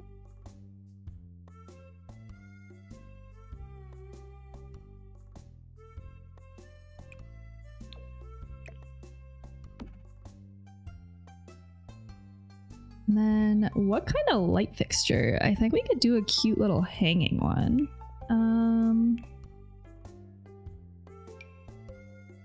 Oh, it's so large. I think one of these single ones would be better. I mean, we could match the bedroom. Paper lantern.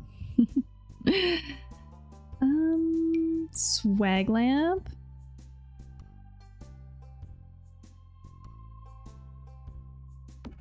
It's like a bit too large, I think, though. And I also don't know if it comes in a... Actually, well, I don't hate this color variation. I'll try another one, though. It's a lot. The other one's a little bit smaller that I'm thinking of. It was... Where'd it go? This one.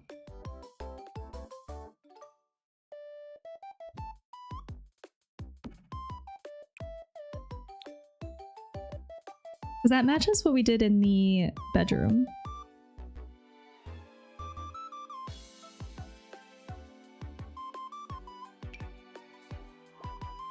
That's an option, or...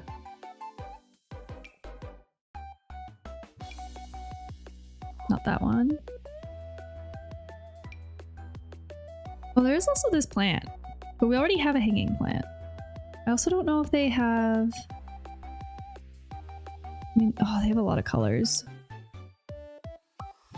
It's just a little bit too low, I think. No, we'll leave it. We'll leave it. Oh my gosh, cool.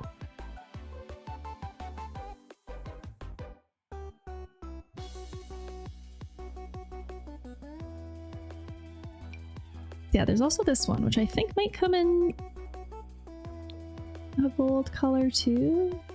But it's not quite like a feature light, you know what I mean?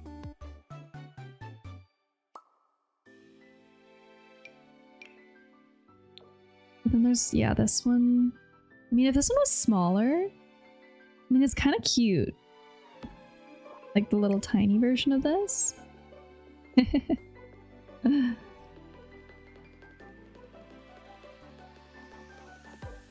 You know what? I'm gonna leave it. So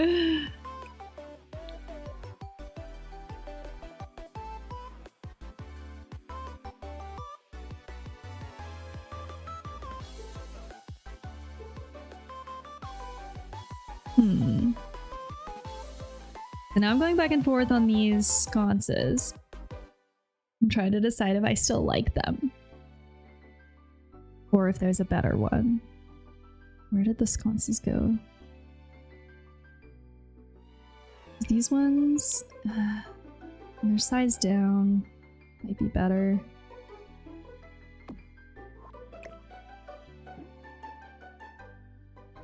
Why does it not look on though? Like this looks on, this does not. I don't really like that. I want it to look on.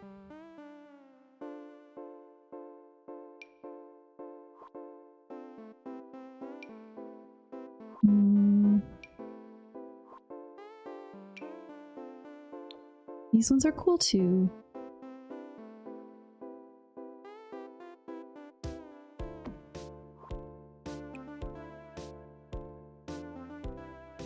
I just don't know if they have quite the color match.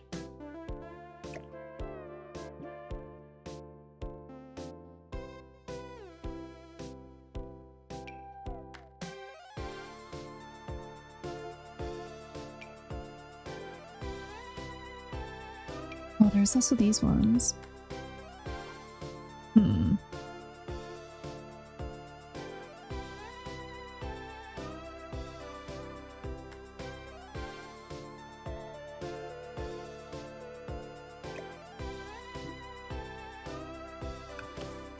I think I like the look of this one more.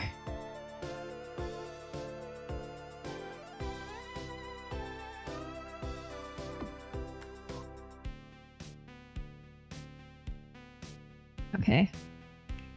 Now we need bathroom clutter. Bathroom clutter. Oh, and accents. So here, let's... I don't know if this realistically would be kind of like far and out of the way, but let's just like break this up with towels here so that we notice the wall transition a little bit less.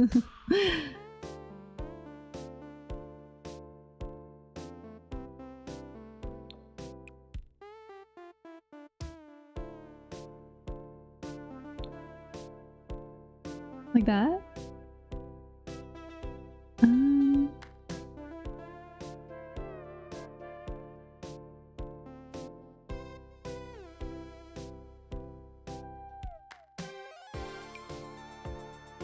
Good.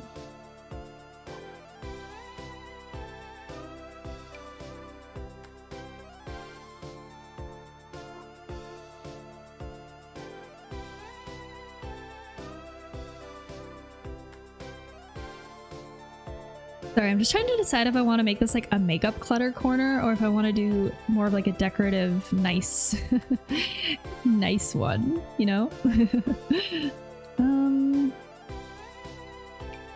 Oh yeah, and then there's also towels.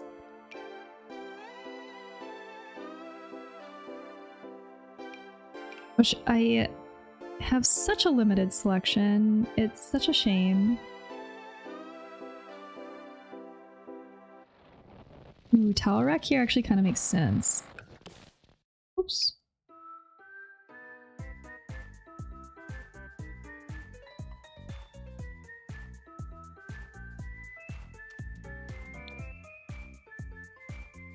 I think art here makes sense too. I'll put something there after.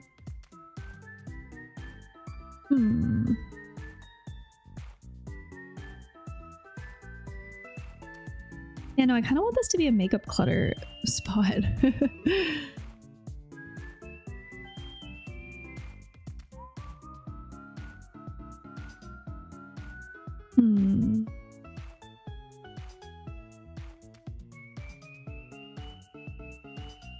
There's like the bath basket.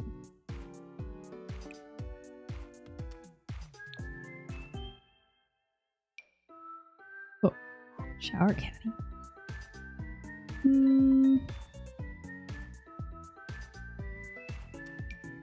Laundry basket. Oh, I guess we never really put a laundry basket down in here anywhere, hey?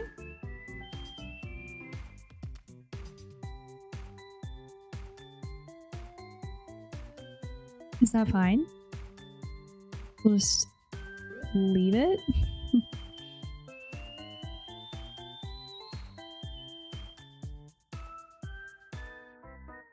Oh my god, that chicken. Okay, I know there's a bunch of miscellaneous beauty stuff here. Let me go this way. Clutter. I'm pretty sure it's in here more. Yeah, there's like men's body care essentials. I know there's like a whole hodgepodge of, yeah, like nail polish. There's this one. There's also these perfumes. But what I'd like to do is just put them more back against the wall.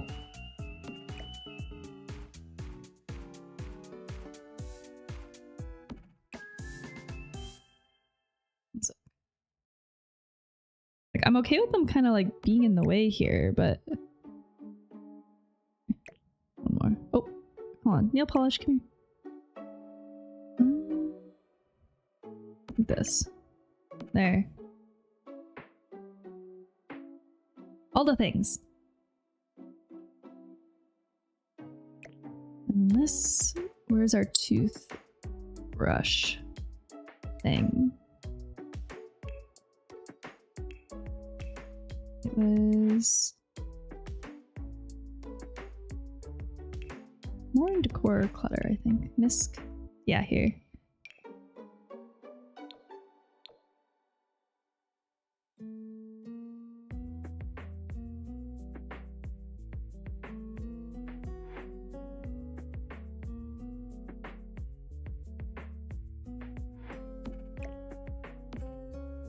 Oh shit, just a little bit too high.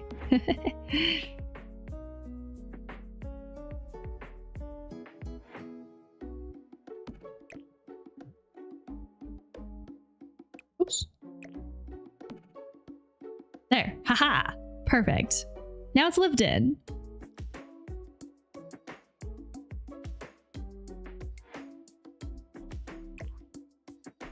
The other option could be to do sconces above.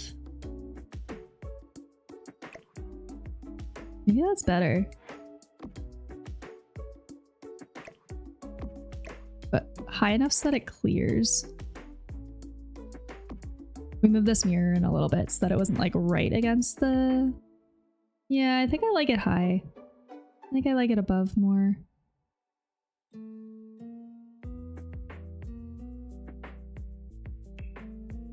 And now art? Question mark? Oh wait. Want to do a little toilet paper dispenser in the bathroom.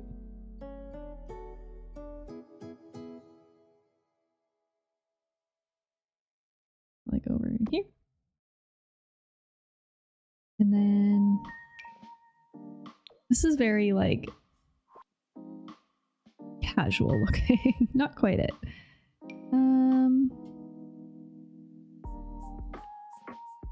Yeah, this is very large. If I did a smaller...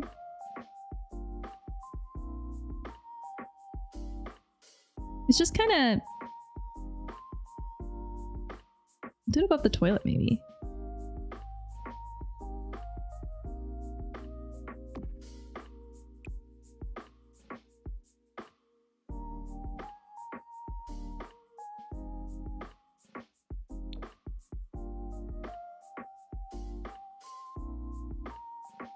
And it'd be cute to like put something on top.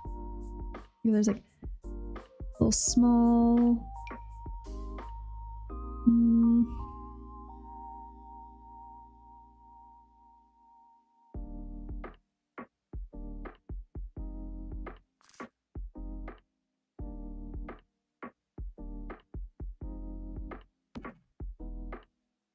little plant. Little small plants.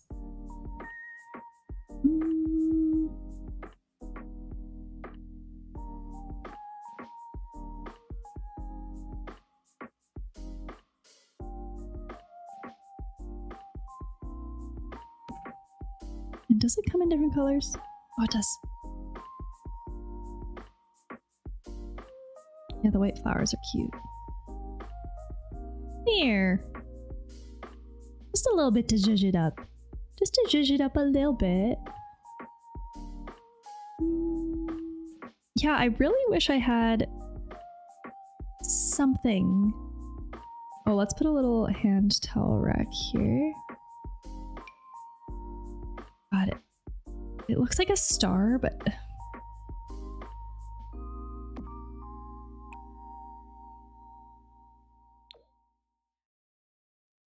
I think, yeah, that's good there.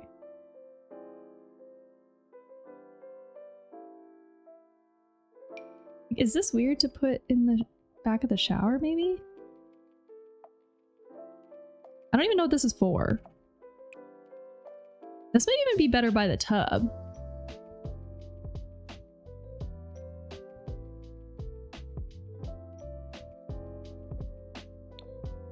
What's it?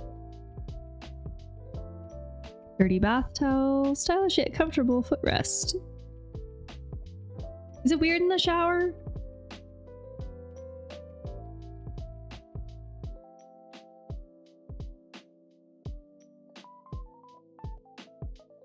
It just doesn't really make sense. I guess this would be kind of the shower caddy, right? I get it. Why is it so ugly though?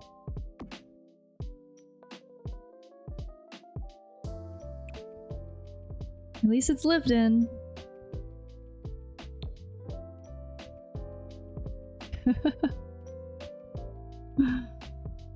All right. We need art above here. I'd like something maybe with a gold frame. But small. Or circle?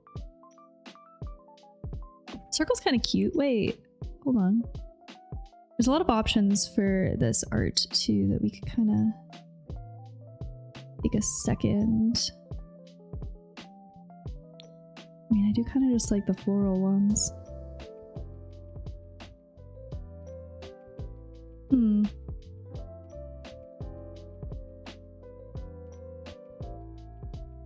Like, yeah? I find this space here a little arbitrary, but without being able to put walls on half squares, I kind of think it's what we're dealing with.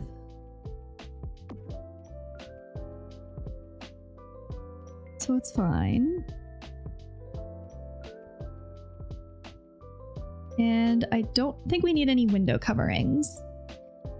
I think we're okay on window coverings.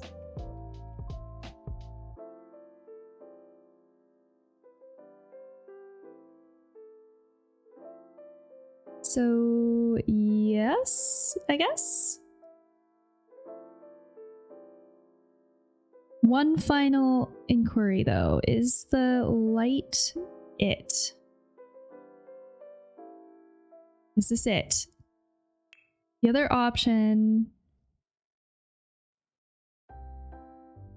I'm going back and forth about it because we definitely did it downstairs, but I could shrink this down and we could have like a mini chandelier.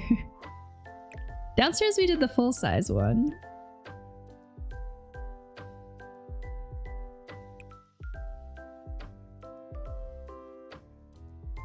Why does it kind of work though?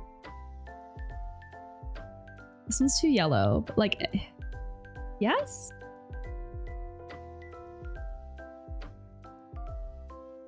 There, and now you get to soak. Look out the window. I think this is good for the... I'm gonna just shrink this so you can barely see it though, because I kind of don't like how it's so dark in this corner. Okay, so I think that is our master suite with our ensuite. Yes.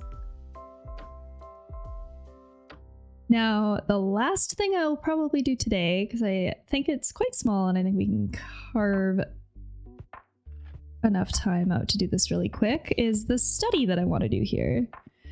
And I'm thinking about doing this not with a door, more with an arch.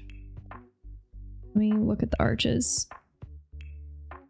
And having it be kind of like an open study. Or like a little upstairs office kind of bit. I think I like this one better. It's just a little more interesting. Which trim was this one that we used up here? Okay, so this, and then we'll talk about, I guess, the landing here as well. Why do my windows keep doing this? Please stop.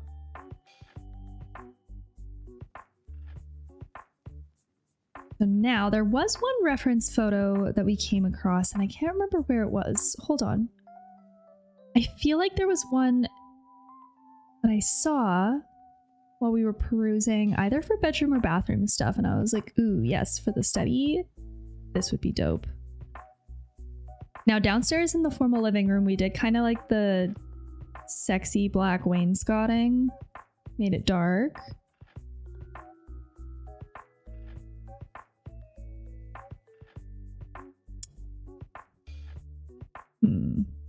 Let's see.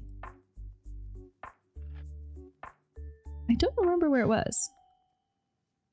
It just kind of was in one of these somewhere. Oh, maybe it was around here. See, but I guess like this is closer to what we did with the downstairs. Huh?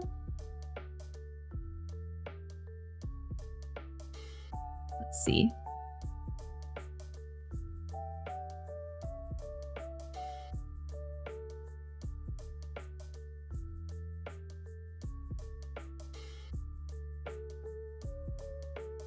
A lot of these are really small though. And for some reason, I think because we're doing like a Victorian Queen Anne colorful, I don't want to do just like a plain white one. I'd like to pick a color. Maybe we could see what kind of desk furniture we have available to us and then go from there. Or maybe this is the room that we finally let ourselves do green in. Because green kitchens and green bathrooms are really popular right now. So I don't really want to do it. I'm kind of veering towards the opinion that it's getting a bit overdone. But I don't know if I've seen a green study. Depends, I guess, on what furniture we have available. Like, I'd like to put a desk right at this window here.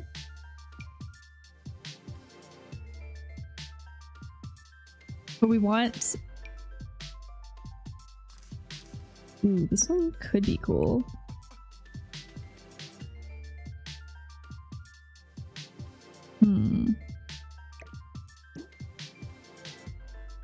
But yeah, we want a desk that's not gonna like cover the window too much then, if that's the case.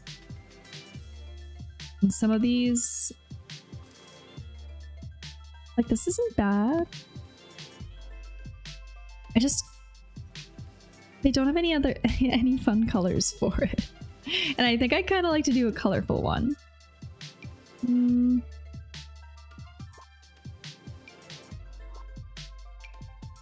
What about this one? Like this one has green legs.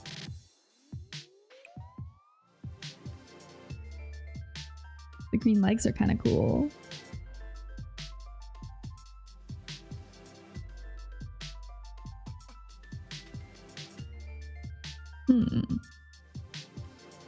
That's kind of the only pop of color that they have. Let me see bookshelves, because I kind of want to do this whole thing bookshelves too. Let's see. This is too tall. But is there any fun colored, older looking bookshelves? There's probably modern ones that are nice color. Or this one.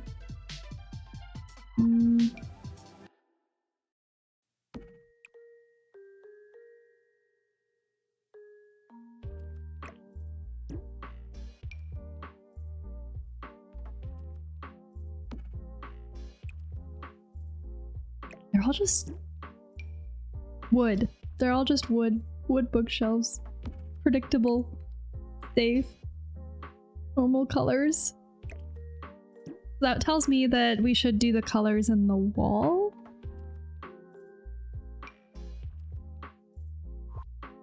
Probably.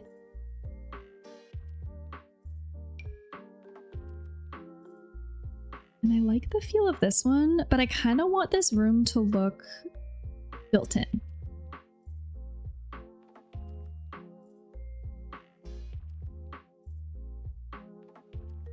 Can I overlap a couple bookshelves to get that effect?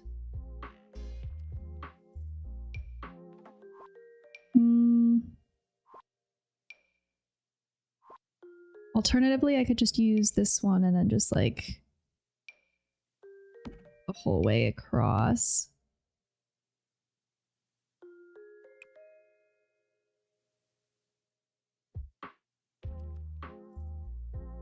I mean, this one almost looks blue, but I think it's gray. White, brown. This one's kind of nice too. I don't know if they have a complementary color in this desk. Here maybe? But then if we do this, see, I kind of like the dark looking ones.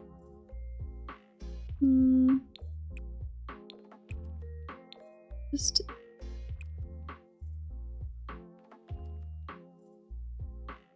try it.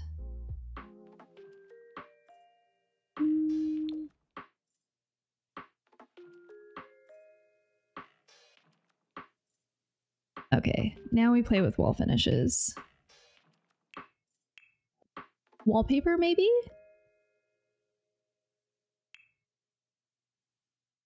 There's some good ones. Well, see, I want to keep the trim brown.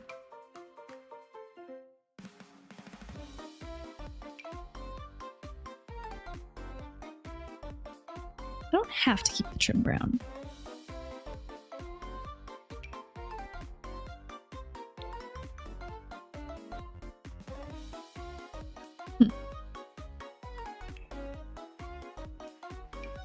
Or panel?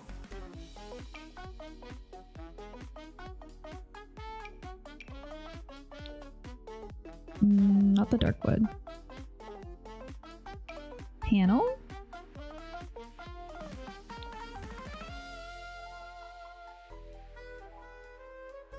Since we didn't end up using this in the... It'd be kind of nice to match the window.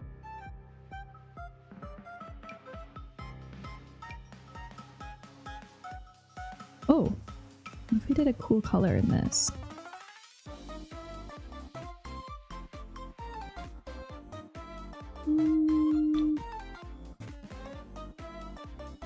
It's not fun enough. It's not fun enough.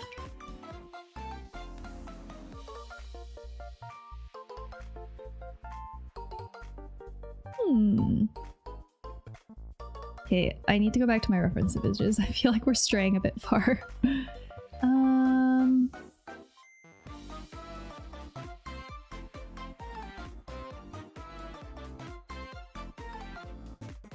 Forest green? Question mark?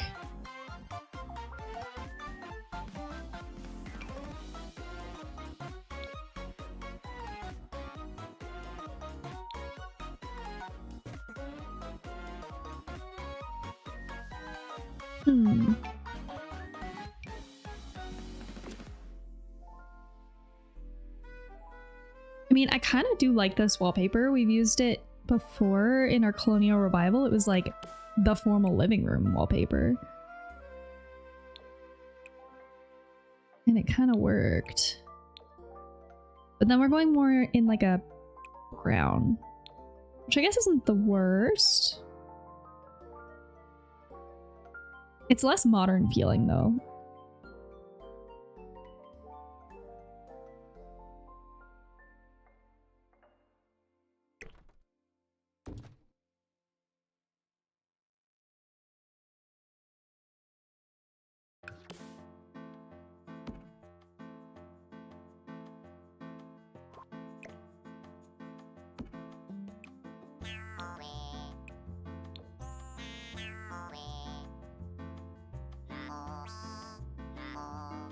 Okay.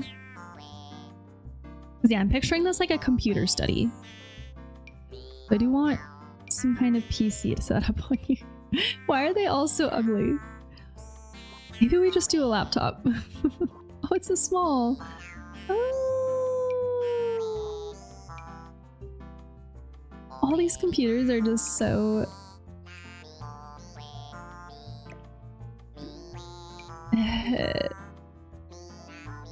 dated looking.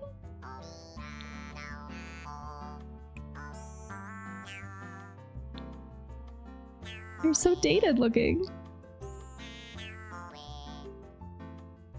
All right, what do we do for a chair?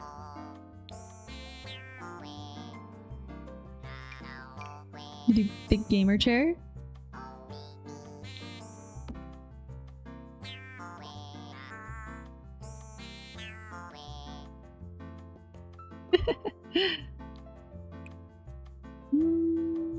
It comes in so many colors though.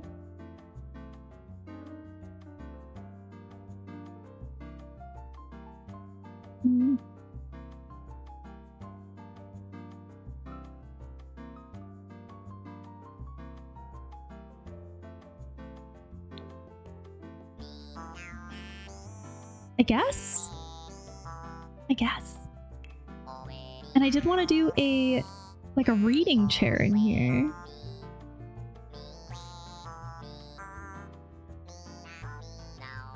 But I don't know if this works.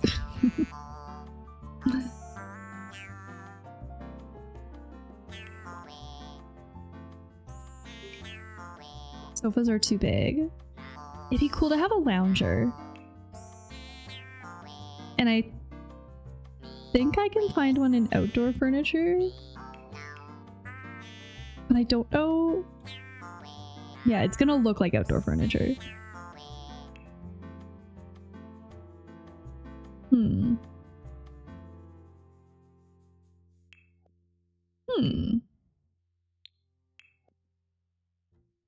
No, I think we're better off just doing like a...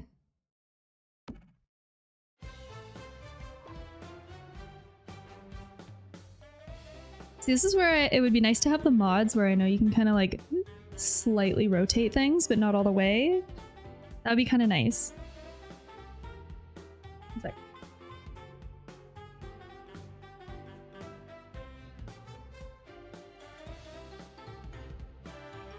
There's also this one. This is the nice leather one.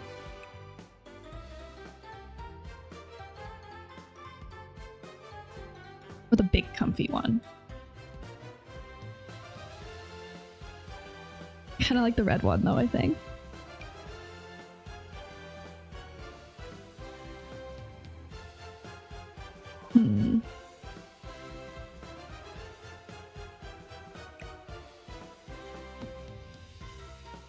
Is it weird to have it off center? Because then we could maybe do something more like this and actually get like a little light. A weird shaped room.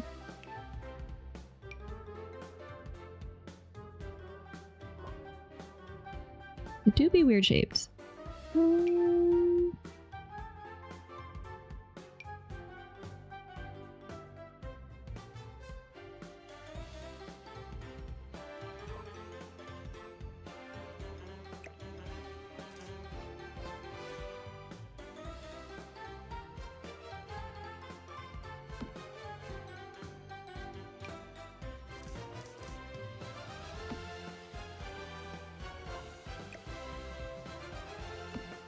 I didn't even think of window coverings for over here either.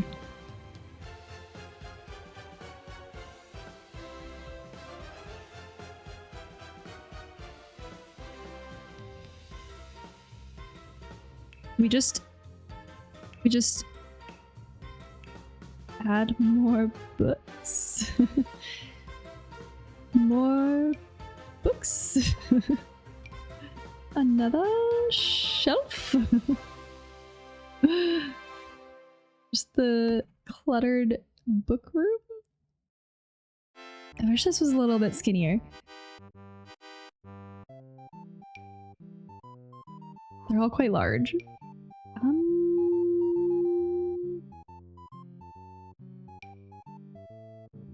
I mean, this works too.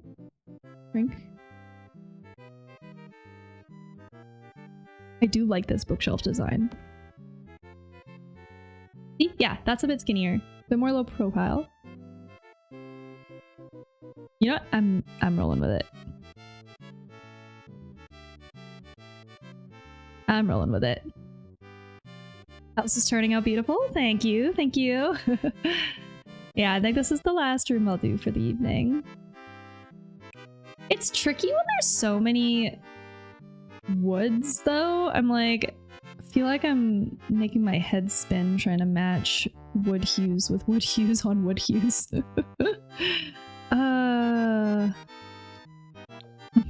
Do something like this, maybe.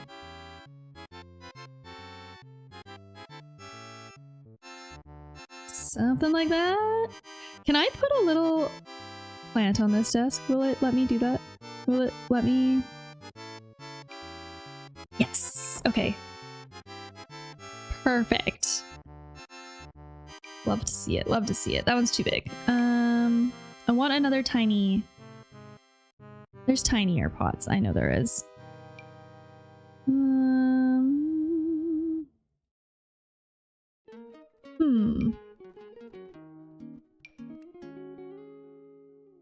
Or we could do something office decor-esque.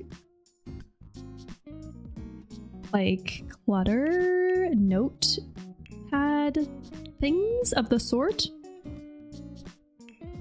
I know for sure there's some good...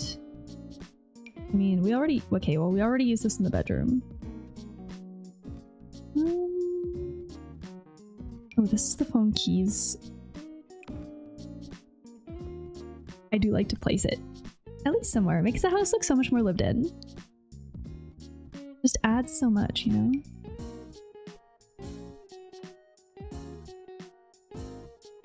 The chess set. I want to place it, but I feel like it makes the most sense in a living space. Actually, headphones.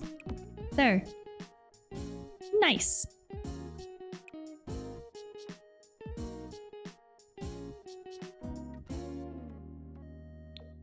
We're just doing black.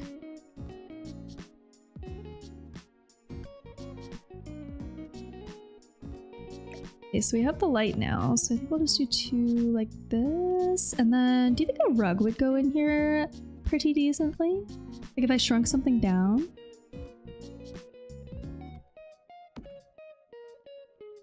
But like, obviously not. Probably not this one though. This one's a little busy. I feel like with the wallpaper, it's a lot. It's a lot.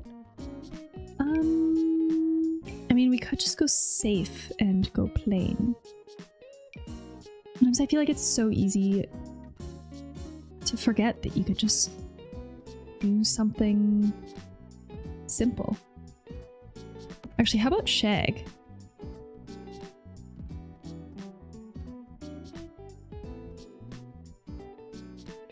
Yes?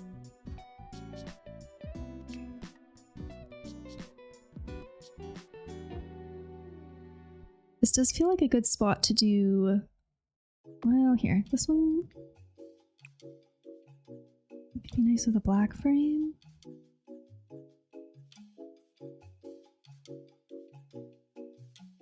And we might be able to fit a floor plant.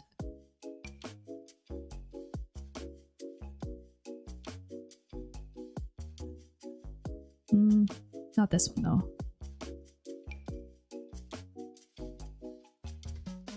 Maybe the cactus?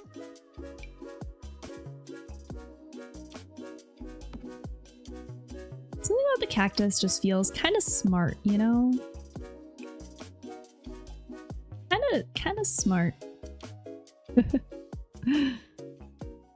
I'm just testing a couple other things I haven't really checked before. I'm realizing I've overlooked a lot of plants in the past. I'm like, am I overlooking them unfairly?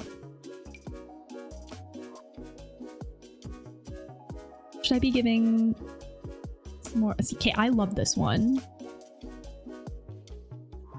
Cactus goated. Plant doesn't need tons of care. Okay, we have a cactus that's like, yeah, they're supposed to be low maintenance. They're supposed to be low effort, for sure. Except it's actually gotten sunburnt.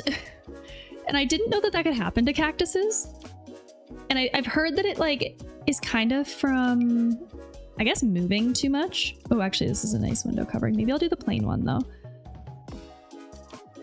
heard that it's like if you move it from one place to another and it's not used to that level of sun exposure, you can sunburn them. Had no idea either. Yeah, it was such a shame. I think it's recovered. But I was just like, oh, cactuses were supposed to be the low maintenance house plant. So that was just a little surprising to have happen. But the more you know, and then now we know for next time. Now we're just like, you have to make sure if you move it that you have to place it pretty much exactly back, exactly back where it was prior. That's all. Hey, why? I've done this before. I've done this in like my house. Why do I kind of like just like shoving a flower box into a shelf to make it look like droopy plants? This would be the hardest thing to take care of though. But I'm doing it. I'm doing it.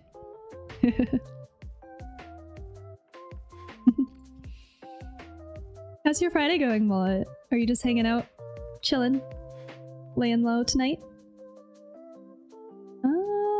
I might call it here for this one. I think that's pretty good.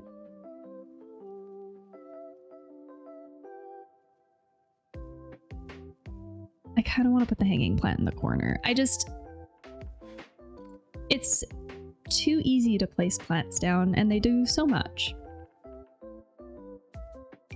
I'll make it a different color than the bathroom one. I just don't want it to conflict with the light fixture too much. Now let's change it. This one's kind of cool. Are there any with a darker rope color? It's been good. Yeah, kind of just chilling. Still school starting on Monday. Wait, oh, are you in post-secondary? Or are you like what are you in school for?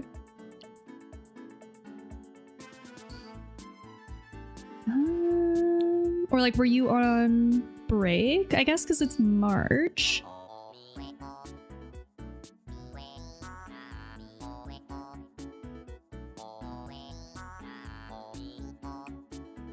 I feel like this plant just completed the corner and I think it was a good choice. Now I'm just trying to decide which hue of it to do though. The fact of the matter is that the original one is kind of the best. The one that... The other ones just look like... Or I guess this one. This one's kind of nice. I'll leave it here.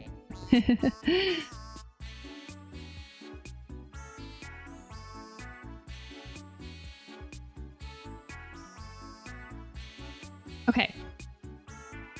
Last thing, because I think it'll be pretty easy. I want to reassess what we're doing with this landing.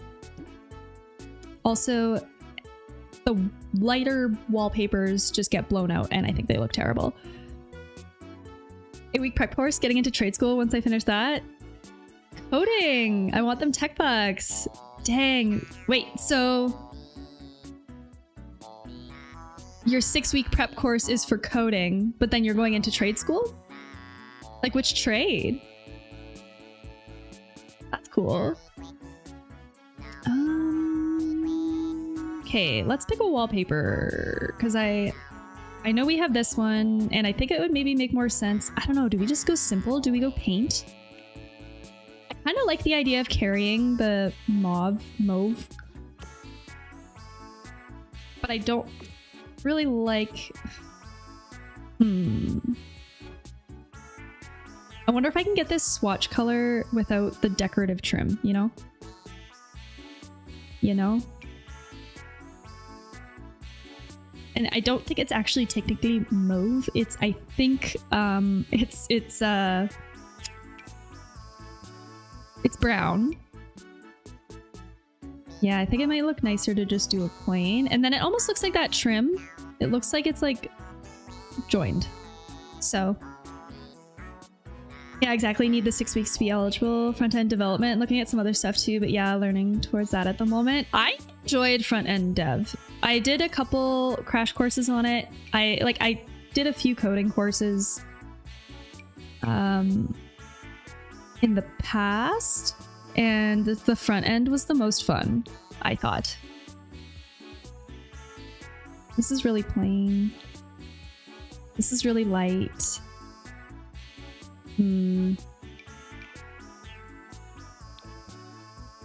Oh, this is a tile, so not this one. I mean, we could also do one that doesn't have it. I like the top molding. Sorry, I just keep talking myself into different directions. The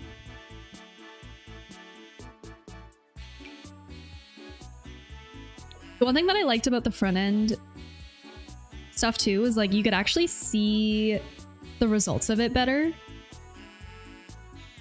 Yeah, seems to be more artsy. Hate the idea of back end. Want to see what I'm doing. Yeah, basically yes. That's why I liked it, because you could see in real time what was actually changing, what was working. Whereas back end stuff, if something broke, you couldn't really tell right away, and then it felt like you would have to work backwards to figure out. Like it seemed a little bit more tricky. Wait, this is cute. Wait. Oh my gosh, it was meant to be a continuation of downstairs. It's the exact same color. Oh my god, it's cute. Okay, I'm doing it. That was easy. That was so easy. And then it kind of continues. It looks like they're kind of related, which makes sense because we have the archway. So here, I'm going to just do a light at the top of the steps so that we get this lit up a little bit better. We're on the same page with the visuals. Do you do... Yeah, you said you were a graphic artist or graphic design? I feel like they're quite transferable. Do I move the door? I could put it over here more. And then we could maybe do something here. I mean, it doesn't really matter in this room where it goes. Oh, I feel like I changed something and now this just looks so yellow to me. Okay, I'm just... Nope, we're not. We're not getting hung up. What goes here though? Also, you know what I have not thought about doing is putting fireplaces in bedrooms. Why have I not thought about that? We have 2 fireplaces downstairs. We have one in the front room here, and we have one in the living room. It was very common for this era of historic house to have fireplaces in like all of the rooms. Yeah, exactly. Pretty good with Photoshop, After Effects, etc. Kind of what I'm thinking, that I'll go in with a pretty good understanding of things. Yeah, I think that'll probably be quite transferable. And I found that the learning curve for front end was just a little bit easier to grasp as well. So yeah, that'll be fun. Congrats. 6-week prep course. You'll probably learn a shit ton. Hold on. Wait, okay, I'm doing an experiment. I know we got the new... Like, no, these are just... It's too big. It's not happening. I guess I could have put a fireplace here at the end. It's okay. I'm happy with the room as it is. We're just gonna leave it. Hallway.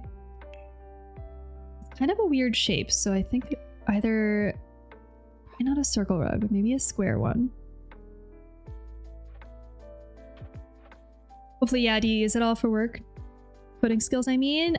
So I've learned Python a little bit because for 3D modeling and architecture, you can use, it's called Dynamo, I think is the plugin for Autodesk Revit, which is what I 3D model with, and you can use Dynamo to do a lot, actually. You can automate a lot of things with the construction drawing process using that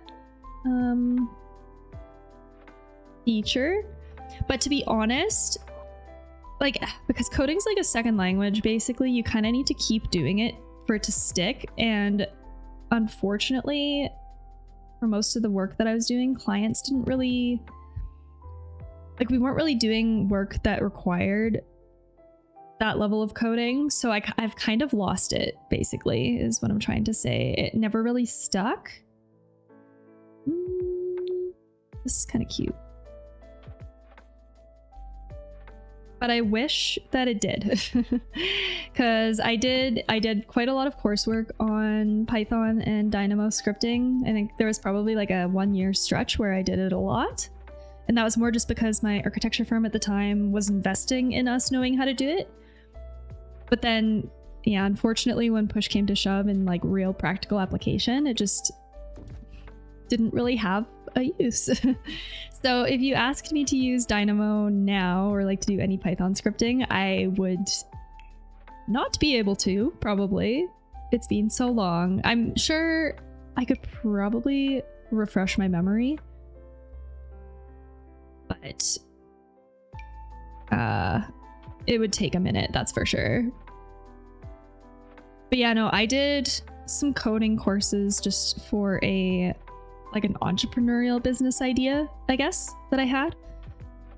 And still kind of have. I don't think it's off the table, but it essentially required me building a website that was a little bit complicated. So I learned some front end and some back end coding maybe 3 or 4 years ago now. And then, to be honest, AI happened, and now I'm kind of just waiting a little bit because the business idea that I had, I mean, it's not a big deal. I can share it. I don't really mind. But I essentially wanted to create a website or a platform to help assist with green building design. So say you're doing a mid-density residential project in Vancouver and you want to make it as optimally green as possible, then you could go to this website, plug in some parameters, what location, what building type, what like construction methods, if it'll be wood frame, concrete, steel frame, whatever. And then you'll get green building design strategies recommended to you that you could implement on your building. Because there's a lot of green building design strategies that you can implement for free. It's just more like, or like even design strategies like orienting the building towards the south or configuring it in such a way that it optimizes the airflows in the location that you're in, things like that. Kind of a complicated interface to design, but I do think it's kind of at the point where I can probably just figure out how to train an AI to do that and make those recommendations for you now. It's probably not too far off. So yeah, once AI kind of started to emerge, I kind of saw the writing on the wall a little bit, and I was like, I'm going to pause this pursuit of mine and assume that it'll just be something like the technology will emerge to make it so much easier to plan for this or to design for this or to do this. So that's kind of where my coding like education pursuits paused. And to be honest, I have not even really attempted to dig into learning how to utilize AI yet. It just seems like it's so... AI is kind of scary though. Yeah, it changes everything. Yeah, I just feel like it's such a level of complexity that like I can barely wrap my head around. So, but if I ever acquired a lot of money and just like decided I wanted to invest it in a pursuit, it would probably be a platform like that or like an AI interface like that, because I think it would totally change the game with design, or at least help. Because like, again, green building design is more about the knowledge or like the understanding of how to do it. There's a myth or a misconception that it is just more expensive to design, so then clients and designers don't even really try. But I'm like, that's false. Sorry, I'm trying to figure out something I want to put in this corner here. And it looks like it would be like a cute little spot for like some display shelving or something. Oh yeah, like, well, okay, this is not quite it. Oh, this is cute too. I mean, I could just do something like this. Or, oh, I love these wall, just like room dividers. What do we put here? This is a lot. I'm just trying to find some decorative stuff. I mean, we could do something like this and then change the color and do some wall art to complement it. Perhaps.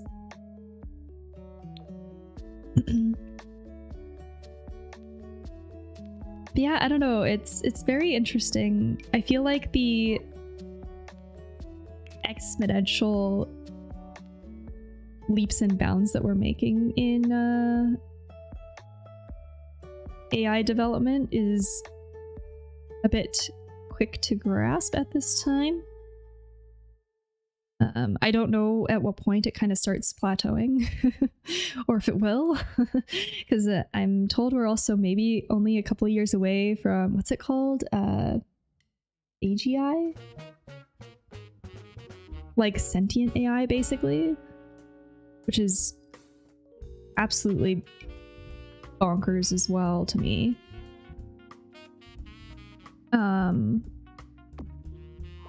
Like, to be honest, realistically, there's probably only like maybe 3 to 5 years left until even my job is rendered obsolete soon. Teaching an AI how to just generate construction documentation from a 3D modeled building. Very realistically and feasibly not that far from now. I'm worried about the transition more than anything else. Like, so many people are gonna have to find new jobs, etc. Oh yeah, 100%. That's where it's very yeah.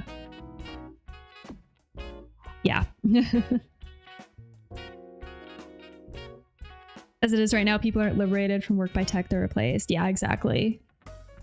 Yeah, I agree. Like, especially because automation's only getting better, and then once they start combining those things, it's gonna be... Wait, sorry, which art did I put downstairs? Because I actually think I placed this downstairs. I shouldn't use this one.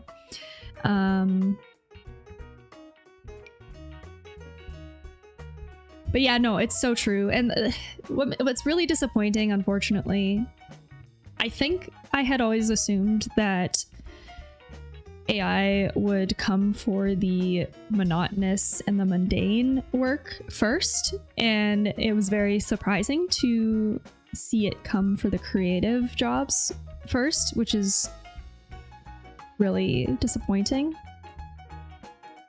Maybe I just use one of these. I mean, I placed the round one in the bathroom, but if I do a different one... Okay, this only has white frames though. I need the right shape of art to put here. It has to be long and tall. Maybe I just say YOLO. Like, this is kind of the best size, but I just don't want it to match what I did down here. Oh.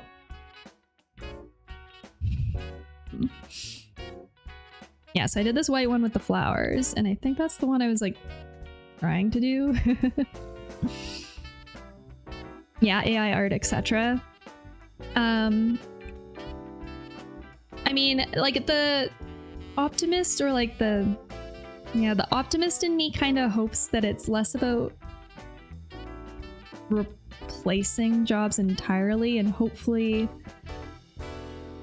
I don't know, hopefully we'll see industries develop or work develop from the management of AI and the tech involved with it, I guess, but I don't know. I don't know. It almost seems like universal basic income is, or should, like, is going to be an inevitability, or will have to be an inevitability. But tell that to our policymakers, because they don't seem too enthused by that concept, so.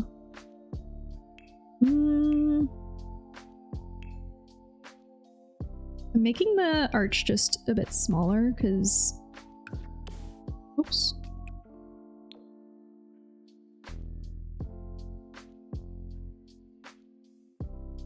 Because I want to see if it would be worth it to even do another little art piece over here. Let's just see.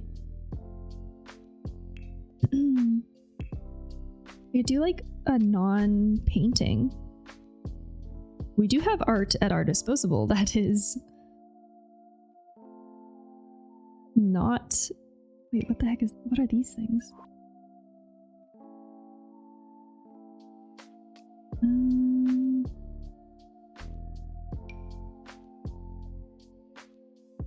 This guy's a classic.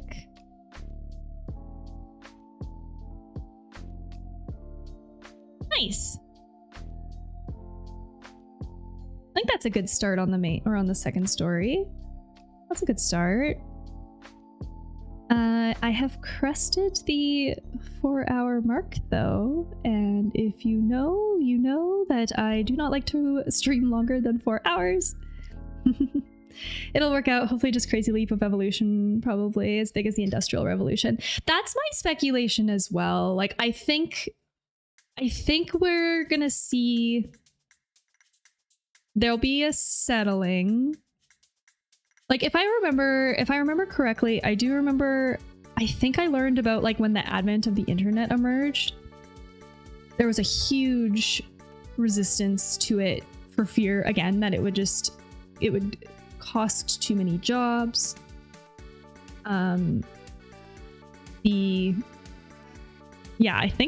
the concern was that it was going to put like too many people out of work when the internet emerged. And if anything, it just helped create industries or job opportunities for people that didn't exist before. But I think it's like, we had no idea in the 80s that the computer would eventually be like, this would be more powerful than the computer that took up the entire room, right? So I'm cautiously optimistic and hopeful that we'll see. It's just, I don't know, it's very natural to be afraid of the unknown, you know? It's very natural to fear what we don't, like, when we don't know what's gonna happen next. So I think that a lot of the jobs though around AI are gonna be more around like technology management or like AI management. You see that even with my job now. It started off, I'm an architectural technologist by my background. It started off doing construction drawings in 2D drafting for architects to turn their designs into actuality. And it has now emerged into, I'm trained in what is called BIM management, which is an acronym for Building Information Modeling Management. So rather than entirely just doing construction drawings now, I'm managing the coordination of 3D models among engineers and consultants. I'm doing a lot of like back-end setup and management of how the software schedules finishes or specifications. I'm creating the standards for how it depicts the information. So now my job is more about like, it is more of a tech job. I mean, it's architectural technologist, but it's more of a tech job even than it was presented originally when I was in school. And the cool thing about my job, where I'm at with it in my training and my development professionally, a BIM manager is one of the most in-demand roles pretty much in architecture right now. So I'm at a point where I could probably knock on the door of any architecture firm I want ever and probably get a job, which is cool. They don't teach it in school yet though, because it's like the technology has jumped so quickly in building information management and 3D modeling and how technology is utilized to manage architecture projects. It's advanced so quickly that the school programs haven't really been able to keep up. So you can't go to school right now to become a BIM manager, but I think you will be able to.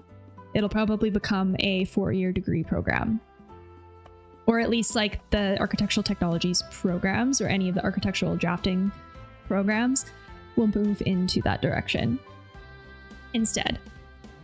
Which kind of sucks if you like the if you like the creative side of drafting and stuff, because there is a lot of back end, very dry, like setting up parameters, setting up templates, setting up legends, setting up. I'm building a a new work template for my job right now, and it's taken me a week, and it's very tedious. It's not the most interesting the most interesting of things. But again, it's a very in-demand job. So, and the architecture industry would not have guessed or known that it would have been a thing even probably 10 years ago, which is cool.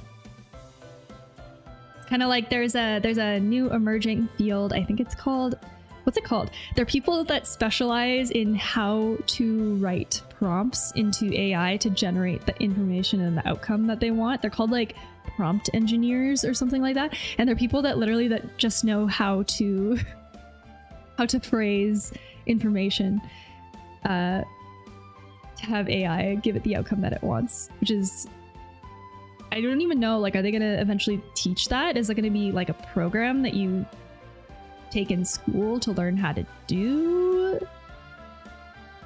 I don't know. Very interesting. It's all very interesting.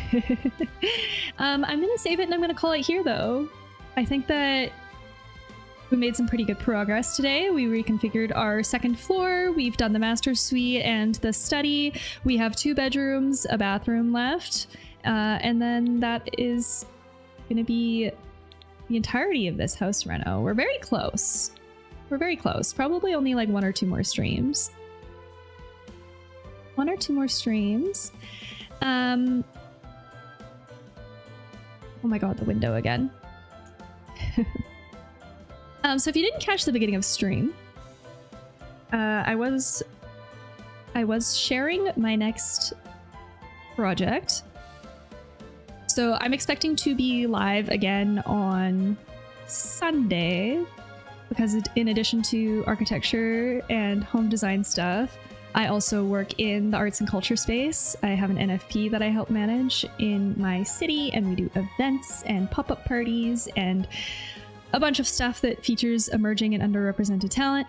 And so I'm looking at doing a stage design series, because we're looking at doing pop-up parties all throughout the summer in different parks in our city. And so I want to design kind of the pop-up party stage setup that we're going to do, because we kind of just want it to be like this like grab and go thing. When we're like ready to set it up, it'll probably just live in a corner of my garage. It's like, okay, the canopies, the decor, the whatever we need. There's a lot of things that go into it. We'll have to figure out decor. We're gonna have to figure out, we have a giant party tent. It's like a 30 by 20 foot party tent that I think I'm going to design this around. But we're going to need like the DJ table, the decor that goes onto the party tent, pretty much everything that we want to include. Because usually our events, in addition to having music, they'll have live painters, performers, things like that. We're keeping these pop-up parties super open format, and I think whoever wants to come help can.